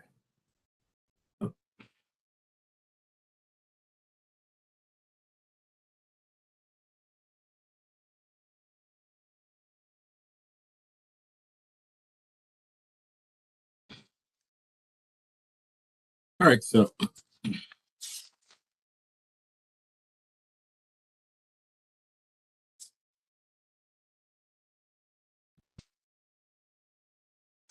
all right, then we have come to the end of our afternoon calendar. So since we're now at the end of our afternoon calendar, so let us now do our legal agenda. The first matter on our legal agenda is a review, offer, and compromise in lieu of a hearing dated March 28th, 2023 for case number 22 CMP 00083, Aslin Bear Company, license number 118555. And the offer and compromise is as follows. Charge 1, provide entertainment without an endorsement. Statutory authority, DC Code section 25113.01B1. And the fine, in this case, a warning will be issued. I make a motion that the offer and compromise be accepted. Is there a second? Grandis will second. Mr. Grandis has seconded the motion. We'll now have a roll call vote. Mr. Short? Mr. Short, I agree. Mr. Cato? Cato, I agree. Ms. Hanson? Jenny Hansen, I agree. Mr. Grandis? Edward Grandis, I agree. And Mr. Anderson, I agree. The matter passed 5-0. Number 2, review of an offer and compromise in lieu of a hearing dated March 28th, 2023 for case number 22 CC 00024, Lifts Market license number 0888858. And the offer and compromise is as follows. Charge 1, sale to minor, statutory authority. DC Code section 25781, fine $2,000 payable within 30 days or the license shall be suspended indefinitely until the fine has been paid. Then there is a suspension. The license shall be suspended for 5 days with all 5 days stayed for 1 year. And this term 3 of charge 1, all employees who serve alcoholic beverages in the licensed establishment, they must complete alcohol training within 3 months from the OIC date. Charge 2, fail to ascertain legal age, statutory authority, DC Code section 25783B. There's a fine of $1,000 payable within 30 days or the license shall be suspended indefinitely until the fine is paid. Charge 3, no owner or ABC manager on duty during the establishment's hours of operation and sale. Statutory authority, DC Code section 25701 and 23 DCMR section 707.1. There is a $250 fine payable within 30 days or the license shall be suspended indefinitely until the fine has been paid. I make a motion that the offer and compromise be accepted. Is there a second? Mr. Short, I second. Mr. Short, Mr. Short has accepted as second the motion. We'll now have a roll call vote. Mr. Short. Mr. Short, I agree. Mr. Cato. Cato, I agree. Ms. Henson. Jenny Hansen, I agree. Mr. Grandis. Edward Grandis, I agree. And Mr. Anderson, I agree. The matter passed 5-0. Number 3, review of a settlement agreement dated March 1st, 2023, by and between Advisory Neighborhood Commission 1C and Mola Empanada, EMPANDA, license number 123761. I make a motion that we approve this request, this settlement agreement. Is there a second? Ed Grandis will second. Hansen will second. Mr. Grandis and Ms. Henson have seconded the motion. We'll now have a roll call vote. Mr. Short. Mr. Short, I agree. Mr. Cato. Cato, I agree. Ms. Henson. Jenny Hansen, I agree. Mr. Grandis. Edward Grandis, I agree. And Mr. Anderson, I agree. The matter passed 5-0. Number 4, review of a settlement agreement dated March 24th, 2023, by and between Advisory Neighborhood Commission 1B and Andy's Pizza V Street, license number 123829. I make a motion that we approve this agreement. Is there a second? Jenny Hansen will second.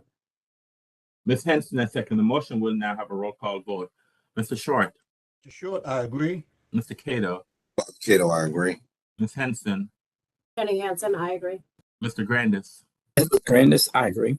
And Mr. Anderson, I agree. The matter passed 5-0. Number 5, review of joint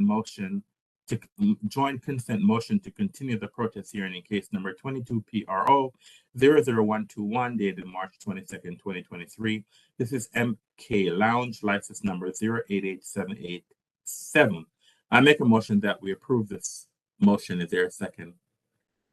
Second. Mr. Grant is the second motion. We'll now have a roll call vote. Mr. Short. Mr. Short, I agree. Mr. Cato. Cato, I agree. Ms. Henson. Jenny Hansen, I agree. Mr. Grandis. Grandis, I agree. And Mr. Anderson, I agree. The matter passed 5-0. Number 7, review of applicant's motion to continue the protest hearing in case number 22 PRO 00153 dated March 27th, 2023. This is TAP 99, license number 116883. I make a motion that we approve this request. Is there a second? Mr. Short, I second. Mr. Short has seconded the motion. We'll now have a roll call vote on the motion. Mr. Short. Mr. Short, I agree. Mr. Cato. Cato, I agree.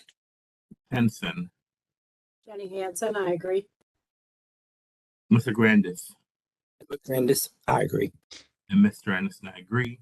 The matter passed 6-0. 5-0. Give me a second. I want to make sure that I'm reading the legal agenda, but I see that there's no number 6. But let me conclude this. I will conclude the agenda and then go back to make sure that I did not miss one. All right, so that was number 7 that we just did.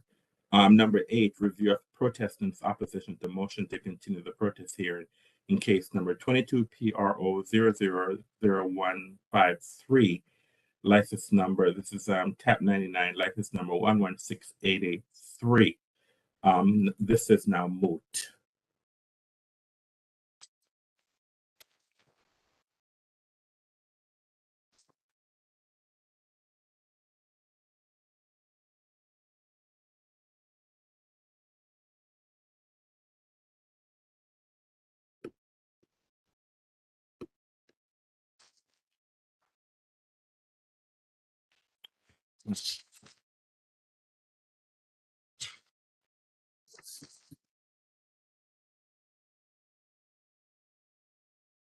Number 9 on our licensing agenda.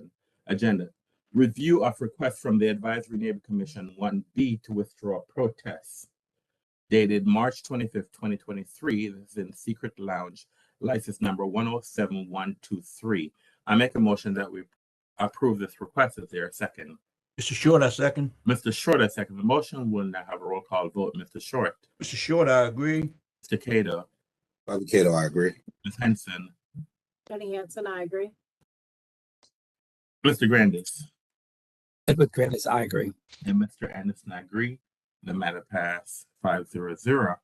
Number 10, review of request from Advisory Neighborhood Commission 1B to withdraw the protest dated March 28, 2023. This is in 1905 Lounge, formerly Bronze Dynasty, license number 122135. I make a motion that we approve this request. Is there a second? Cato, seconds. Mr. Cato has seconded the motion. We'll now have a roll call vote. Mr. Short. Mr. Short, I agree. Mr. Cato. Cato, I agree. Ms. Henson. Jenny Hansen, I agree. Mr. Grandis. Edward Grandis, I agree. And Mr. Anderson, I agree. The matter passed 5-0. Number 11, review of request from Advisory Neighborhood Commission 1B to withdraw the protest dated March 28th, 2023. This is in Victory Restaurant and Lounge, license number 117539. I make a motion that we approve this request. Is there a second? Grandis will second. Mr. Grandis is second the motion. We'll now have a roll call vote. Mr. Short. Mr. Short, I agree. Mr. Cato. Cato, I agree. Ms. Henson. Jenny Hansen, I agree. Mr. Grandis. Grandis, I agree.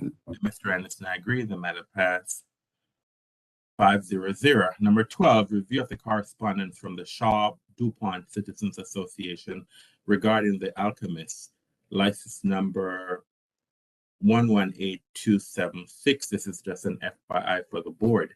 Number 11, review of the letter from MPD. Number what? I'm sorry? Number 13. Number 13. Okay, all right. Number 13 on the calendar on our legal agenda. Review of letter from MPD requesting a fact-finding hearing in case number 23251-009, Aqua Restaurant, license number 060477. This is an FYI for the board. And number 14, review of Chapter 2 license and permit categories, notice of proposed rulemaking. I make a motion that we approve this request. Is there a second? Second.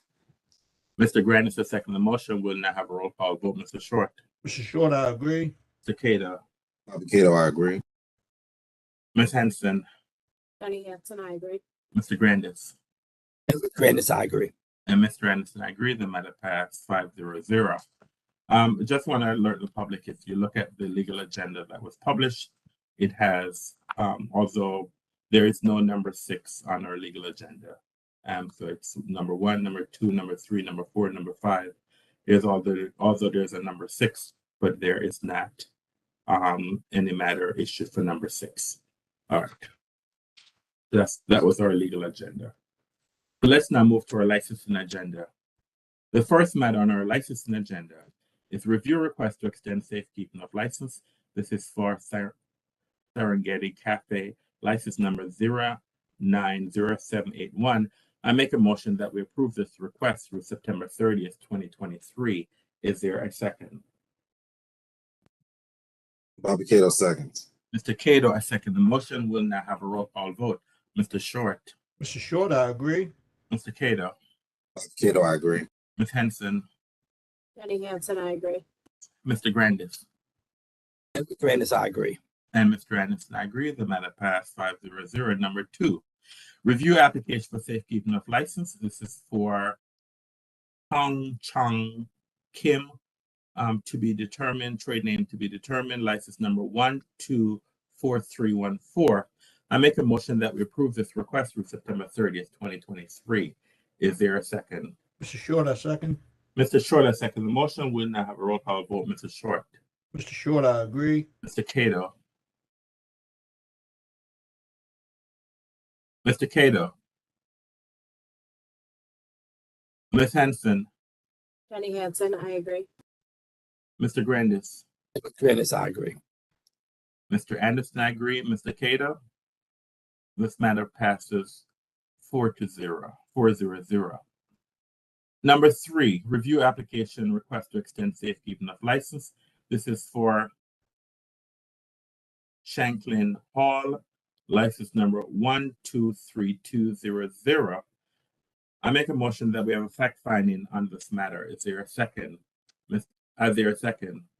Grandis will Jenny second. Hansen will second. Mr. Grandis and Ms. Henson, I second the motion. We'll now have a roll call vote. Mr. Short. Mr. Short, I agree. Ms. Henson. Jenny Hansen, I agree. Mr. Grandis. Grandis, I agree. Mr. Cato. Mr. Anderson, I agree. The matter passed 4-0-0. Number 4, review application to extend safekeeping of license. This is for cork and bottled wine and spirits, license number 089012. I make a motion that we approve this request through September 30th, 2023. Is there a second? Jenny Hansen will second. Ms. Henson, I second the motion. We'll now have a roll call vote. Mr. Short. Mr. Short, I agree. Mr. Cato. Ms. Henson. Jenny Hansen, I agree. Mr. Grandis. Grandis, I agree. And Mr. Anderson, I agree. The matter passed 4-0-0. Number 5, review application to extend safekeeping of license. This is for Organic Wine and Spirits LLC, formerly Paul's Liquors, license number 122551. I make a motion that we approve this request through September 30th, 2023. Is there a second? Ed Grandis. Mr. Grandis is second. The motion will now have a roll call vote. Mr. Short. Mr. Short, I agree. Mr. Cato. Ms. Henson. Jenny Hansen, I agree. Mr. Grandis. Edward Grandis, I agree. And Mr. Anderson, I agree. The matter passed 4-0-0. Number 6, review application to extend safekeeping of license. This is for Old City Cafe, license number 121029. I make a motion that we approve this request through September 30th, 2023. Is there a second? Mr. Short, I second. Mr. Short, I second. The motion will have a roll call vote. Mr. Short. Mr. Short, I agree. Mr. Cato. Bobby Cato, I agree. Ms. Henson.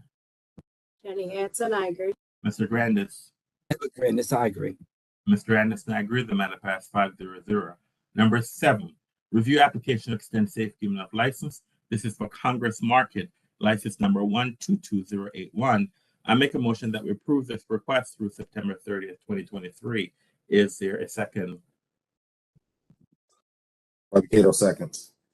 Mr. Cato, second. The motion will have a roll call vote. Mr. Short. Mr. Short, I agree. Mr. Cato. Bobby Cato, I agree. Ms. Hanson. Jenny Hansen, I agree. Mr. Grandis. Edward Grandis, I agree. And Mr. Anderson, I agree. The matter passes 5-0-0. Number 8, review application to extend safekeeping of license. This is for Aquino Sushi Bar and Thai at Capitol Hill, license number 124172. I make a motion that we approve this request through September 30th, 2022. Is there a second? Grandis will second. Mr. Grandis is second. The motion will now have a roll call vote. Mr. Short. Mr. Short, I agree. Mr. Cato. Bobby Cato, I agree. Ms. Hanson. Jenny Hansen, I agree. Mr. Grandis. Edward Grandis, I agree. And Mr. Anderson, I agree. The matter passed 5-0-0. Number 9, review application for class change from retailer B manufacturer to retailer C tavern. This is for Other Half Brewing, license number 114148. I make a motion that we placard this matter. Is there a second? Mr. Short, I second. Mr. Short, I second the motion. We'll have a roll call vote. Mr. Short. Mr. Short, I agree. Mr. Cato. Bobby Cato, I agree. Ms. Henson. Jenny Hansen, I agree. Mr. Grandis. Edward Grandis, I agree. Mr. Anderson, I agree. The matter passed 5-0-0. Number 10, review application for change of hours to operations only, reducing operating hours. This is for Other Half Brewing, license number 114148. I make a motion that we approve this request. Is there a second? Cato seconds. Mr. Grandis and Mr. Cato, second. The motion will now have a roll call vote. Mr. Short. Mr. Short, I agree. Mr. Cato. Bobby Cato, I agree. Ms. Henson. Jenny Hansen, I agree. Mr. Grandis. Grandis, I agree. And Mr. Anderson, I agree. The matter passed 5-0-0. Number 11, review application for change of hours. This is for Shepherd Market, license number 124095. I make a motion that we placard this matter. Is there a second? Mr. Short, I second. Mr. Short, I second the motion. We'll now have a roll call vote. Mr. Short. Mr. Short, I agree. Mr. Cato. Bobby Cato, I agree. Ms. Henson. Jenny Hansen, I agree. Mr. Grandis. Grandis, I agree. And Mr. Anderson, I agree. The matter passed 5-0-0. Number 12, review application for change of hours. Embassy Suite Downtown, license number 116417. I make a motion that we approve this request. Is there a second? Bobby Cato seconds. Mr. Cato, second. The motion will now have a roll call vote. Mr. Short. Mr. Short, I agree. Mr. Cato. Bobby Cato, I agree. Ms. Henson. Jenny Hansen, I agree. Mr. Grandis. Edward Grandis, I agree. And Mr. Anderson, I agree. The matter passed 5-0-0. Number 13, review request for off-premises storage permit endorsement to store unopened alcoholic beverage inventory off-site at 3525 V Street Northeast Unit A6. The request has been made by Whiskey Shop DC, license number 120535. I make a motion that we approve this request. Is there a second? Bobby Cato Hanson seconds. will Mr. second. Cato and Ms. Henson has seconded the motion. We'll now have a roll call vote. Mr. Short. Mr. Short, I agree. Mr. Cato. Bobby Cato, I agree. Ms. Henson. Penny Hanson, I agree. Mr. Grandis. Grandis, I agree. And Mr. Anderson, I agree. The matter passed 5-0. Number 14, review application for carry out and delivery endorsement. This is for Taqueria Las Gambles, license number 117462. I make a motion that we approve this request. Is there a second? Mr. Short, I second. Mr. Short, I second the motion. We'll now have a roll call vote. Mr. Short. Mr. Short, I agree. Mr. Cato. Bobby Cato, I agree. Ms. Henson. Penny Hanson, I agree. Mr. Grandis. Grandis, I agree. And Mr. Anderson, I agree. The matter passed 5-0. Number 15, review application for the carry out and delivery endorsement. This is Destino, license number 117461. I make a motion that we approve this request. Is there a second? Bobby Cato seconds. Mr. Cato, second the motion. We'll now have a roll call vote. Mr. Short. Mr. Short, I agree. Mr. Cato. Bobby Cato, I agree. Ms. Henson. Penny Hanson, I agree. Mr. Grandis. Grandis, I agree. Mr. Anderson, I agree. The matter passed 5-0. Number 16, review application for the carryout and delivery endorsement. This is for Ghost Burger, license number 099558. I make a motion that we approve this request. Is there a second? Bobby Cato seconds. Mr. Cato, I second the motion. We'll now have a roll call vote. Mr. Short. Mr. Short, I agree. Mr. Cato. Bobby Cato, I agree. Ms. Henson. Penny Hanson, I agree. Mr. Grandis. Grandis, I agree. And Mr. Anderson, I agree. The matter passed 5-0. Number 17, review request to remove the games off-skill endorsement from the license. This is for Abunai, ABUNAI Poke Restaurant, license number 109347. I make a motion that we approve this request. Is there a second? Mr. Short, I second. Mr. Short, I second the motion. We'll now have a roll call vote. Mr. Short. Mr. Short, I agree. Mr. Cato. Bobby Cato, I agree. Ms. Henson. Hanson, I agree. Mr. Grandis. Grandis, I agree. And Mr. Anderson, I agree. The matter passed 5-0. We now move to the cancellation agenda. The ABC Board will cancel the following license for the reasons outlined below. Nero Zena, license number 110949. The licensee is out of business. Mal Mason / the Berlinger, license number 085367. The licensee did not pay the safekeeping fee within 30 days. DC Noodles, license number 073188. Licensee request cancellation. Trini Vives, VYBEV, license number 119991. The licensee requested cancellation. BAMIS, license number 122886. The licensee requested cancellation. And Tora, license number 091165. The licensee requested cancellation. I therefore make a motion that ABC Board cancels the licenses that were just read in the record. Is there a second? Bobby Cato seconds. Mr. Cato, I second the motion. We'll now have a roll call vote. Mr. Short. Mr. Short, I agree. Mr. Cato. Bobby Cato, I agree. Ms. Henson. Penny Hanson, I agree. Mr. Grandis. Grandis. It's in agreement. Thank you. In agreement. Thank you. Mr. Anderson, I agree. The matter passed 5-0.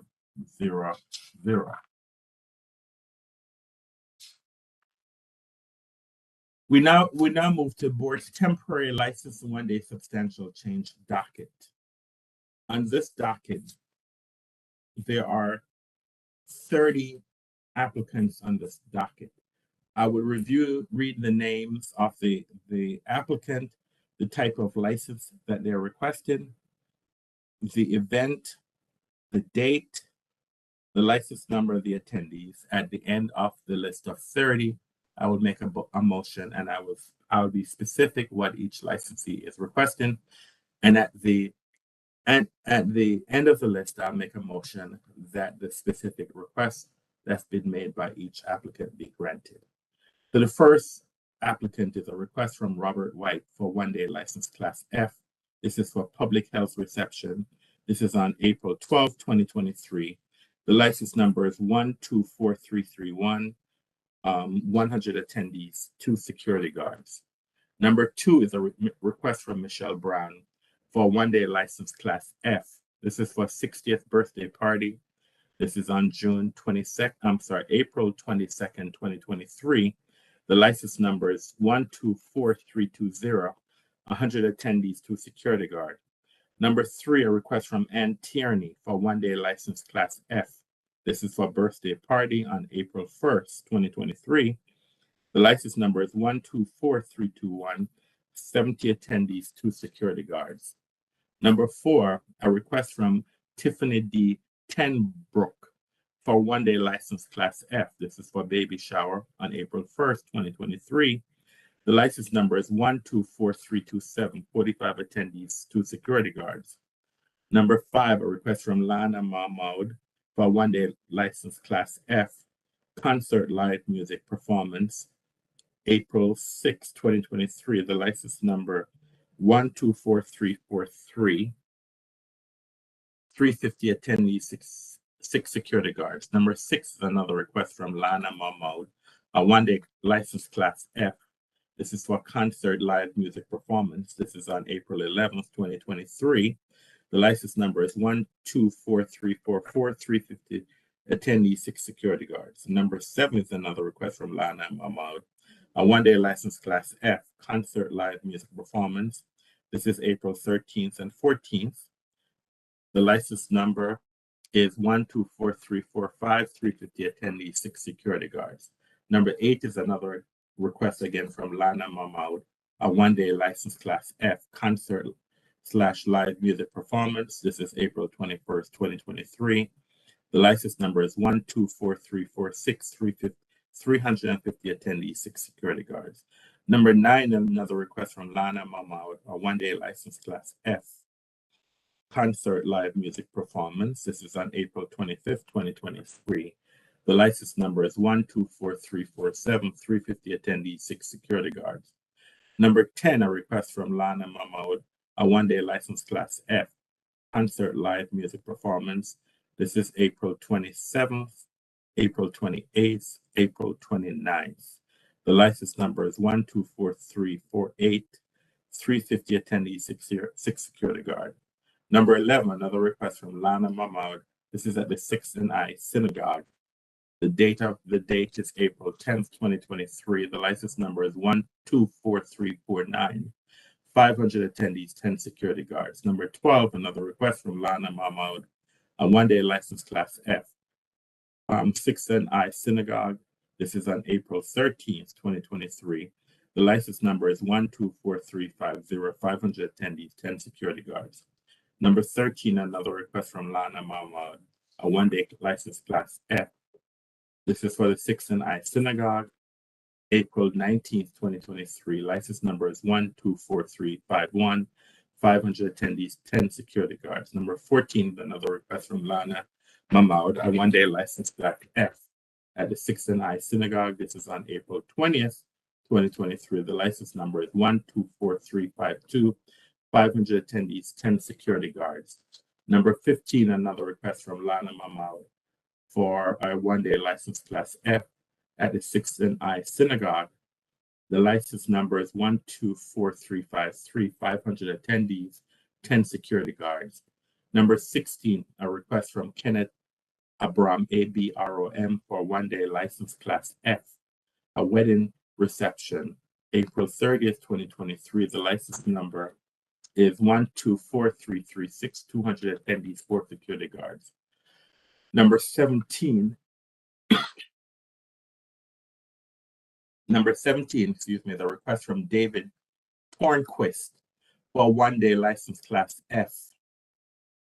This is for the the Frisbee tournament. This is on June 6th, June 17th, and June 18th. The license number is 1243764. 450 attendees, 6 security guards and volunteers.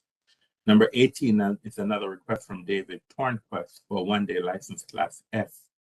This is again for a Frisbee tournament on June 3rd, 2023. The license number is 124377. 450 attendees, 6 security guards and volunteers. Number 19, another request from David Tornquist, a one-day license class F. Frisbee tournament. This is on May 13th, 2023. The license number is 124378. 450 attendees and 6 security guards and volunteers. Number 20, another request from David Tornquist, a one-day license class F. Frisbee tournament, April 8th, 2023.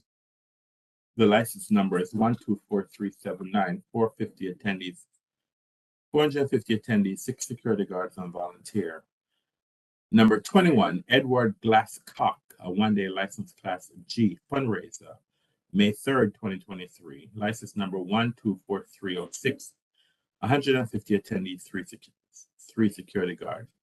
Number 22, a request from Patrick B. Batista, a one-day license class G, a gala. This is on April 8th, 2023. The license number is 124311. 200 attendees, 4 security guards. Number 23, another request from David D. Batista, a one-day license class G for gala, April 22nd, 2023. The license number is 124312. 200 attendees, 4 security guards.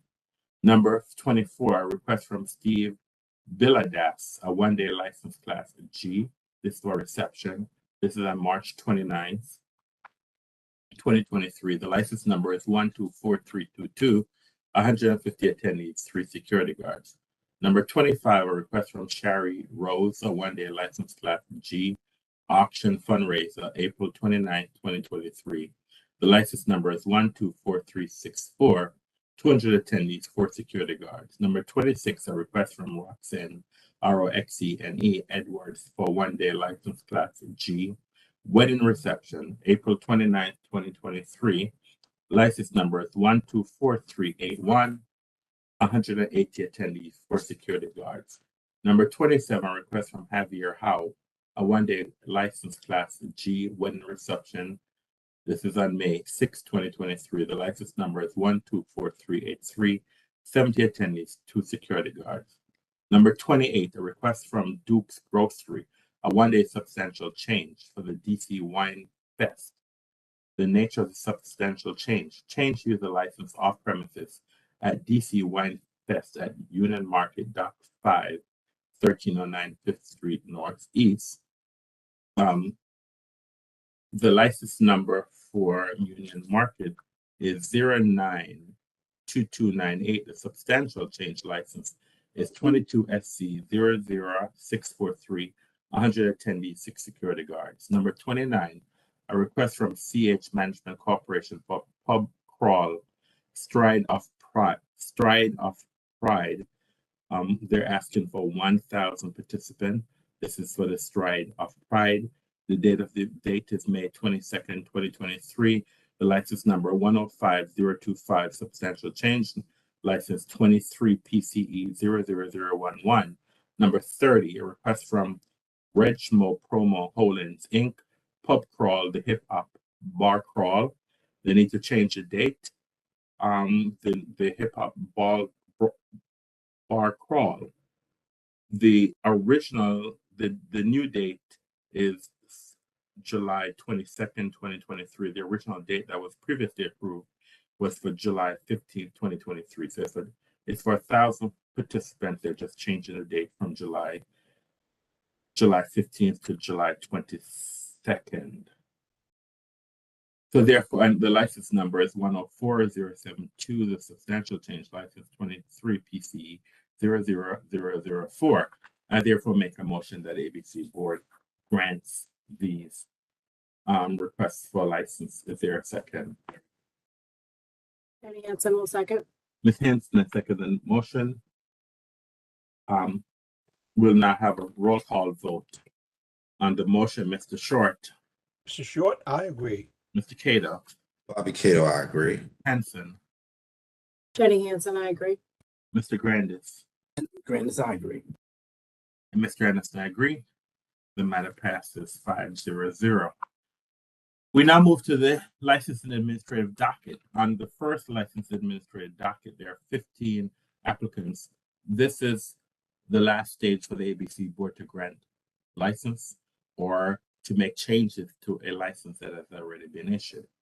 So I'm going to name the licensee, the type of license that they want, and the request that's been made. So the first licensee is Petworth Social Bar and Grill, license number 122657. Their Retail SC restaurant. They're asking for the carry out and delivery endorsement application. Number 2, Lindy Promotions LLC, license number 110455. Pub crawl license application. Number 3, this is a request for a personal importation permit application for Joseph William Sanford III. The license number is 23 IMP 00008. Number 4, the Brixton, license number 082871, their Retail SC Tavern. Trade name change application. The new name is Whitlow's. Number 5, Bravo Lounge, license number 118192, Retail SC Tavern. Trade name change application. The new name is now Skylit Lounge. Number 6, Roofers Union, Jug and Table, license number 093592, Retailer C Tavern. Trade name change application. The new name is now Roofers Union Agave Room. Number 7, Bar Boheme, BOHEME, license number 123831, Retail SC Tavern, new ABC license application. Number 8, Chesapeake Big Market, license number 117463, Retailer B stock transfer application. Number 9, Hong Kong Kim, trade name to be determined, license number 124314, Retailer B, trade transfer without sale application.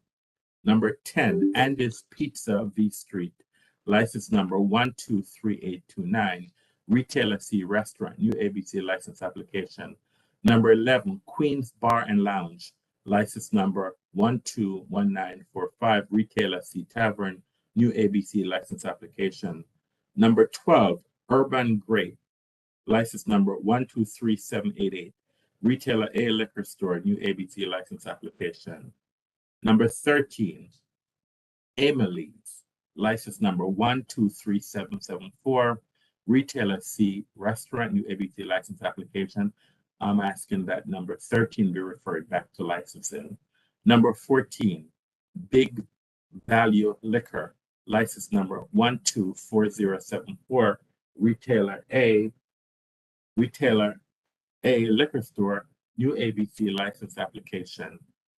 Number 15, Eat Berg, license number 123652, Retailer C Restaurant transfer with sale application. And so therefore I make a motion that ABC board grants these requests on these applicants. Is there a second? Mr. Short, I second. Mr. Short, I second. The motion will now have a roll call vote. Mr. Short. Mr. Short, I agree. Mr. Cato. Bobby Cato, I agree. Ms. Henson. Jenny Hansen, I agree. Mr. Grandis. Edward Grandis, I agree. And Mr. Anderson, I agree. The matter passed 5-0. The last license and administrative docket, this is just for streetery. So there are 4 applicants on this license, this agenda, and docket, and they're asking that we approve the endorsement, the streetery endorsement application. So I will name all 4 licensees, and then at the end of the list, I'll ask that ABC board approve the applications. Excuse me. The first request is a request from Hakan, H-A-I-K-A-N, license number 100622, Retailer C Restaurant. They're again requesting for the street re-endorsement application. Number 2, Daikaya, D-A-I-K-A-Y-A, license number 088296, Retailer C Restaurant. Again, the street re-endorsement application. Number 3, Hatoba, H-A-T-O-B-A, license number 112012, Retailer C Restaurant, street re-endorsement application. And number 4, Tigarella, Tigerella, license number 119978, Retailer C Restaurant, street re-endorsement application. I therefore make a motion that ABC Board grants this request. Is there a second? Grandis will second. Mr. Grandis has seconded the motion. We'll now have a roll call vote on the motion. Mr. Short. Mr. Short, I agree. Mr. Cato. Bobby Cato, I agree. Ms. Henson. Jenny Hansen, I agree. Mr. Grandis. Edward Grandis, I agree. And Mr. Anderson, I agree. The matter passed 6-0-0. I'm sorry, 5-0-0. And we're now at the end of our calendar and our licensing agenda for the day. And if there are no further questions, I'm going to close the record for the day.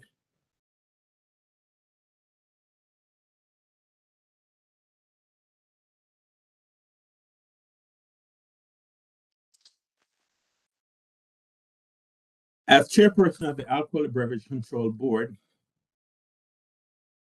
for the District of Columbia, in accordance with DC Official Code Section 2575B and Section 2575B14 of the Open Meetings Act, I move that ABC Board hold a closed meeting on April 5th, 2023, for the purpose of discussing and hearing reports concerning ongoing or planned investigation of alleged criminal or civil misconduct or violations of law or regulations, and seeking legal advice from our legal counsel on the matters identified on the board's legal, licensee, and investigative agenda for April 5th, 2023, as will be published in the DC Register on March 29th, 2023. Is there a second? Cato seconds. Jenny Hansen, a second. Mr. Cato and Ms. Henson, I second the motion. I will now take a roll call vote on the motion. Mr. Short. Mr. Short, I agree. Mr. Cato. Bobby Cato, I agree. Ms. Henson. Jenny Hansen, I agree. Mr. Grandis. Edward Grandis, I agree. Mr. Anderson, I agree. As it appears that the motion has passed 5-0-0, I hereby give notice that the ABC Board will hold this closed meeting pursuant to the Open Meetings Act. Notice will be posted on the ABC Board hearing room bulletin board, placed on the electronic calendar on ABRA, A-B-C-A, ABRA's website, and published in the DC Register in as timely a manner as possible. We're now adjourned for the day. I would like to thank the members of the public who participated in our hearings today. And I would especially like to thank the members of the board who participated today. We're now adjourned for the day. I now ask all ABC board members to return to executive session for further development. Thank you very much and have a great day.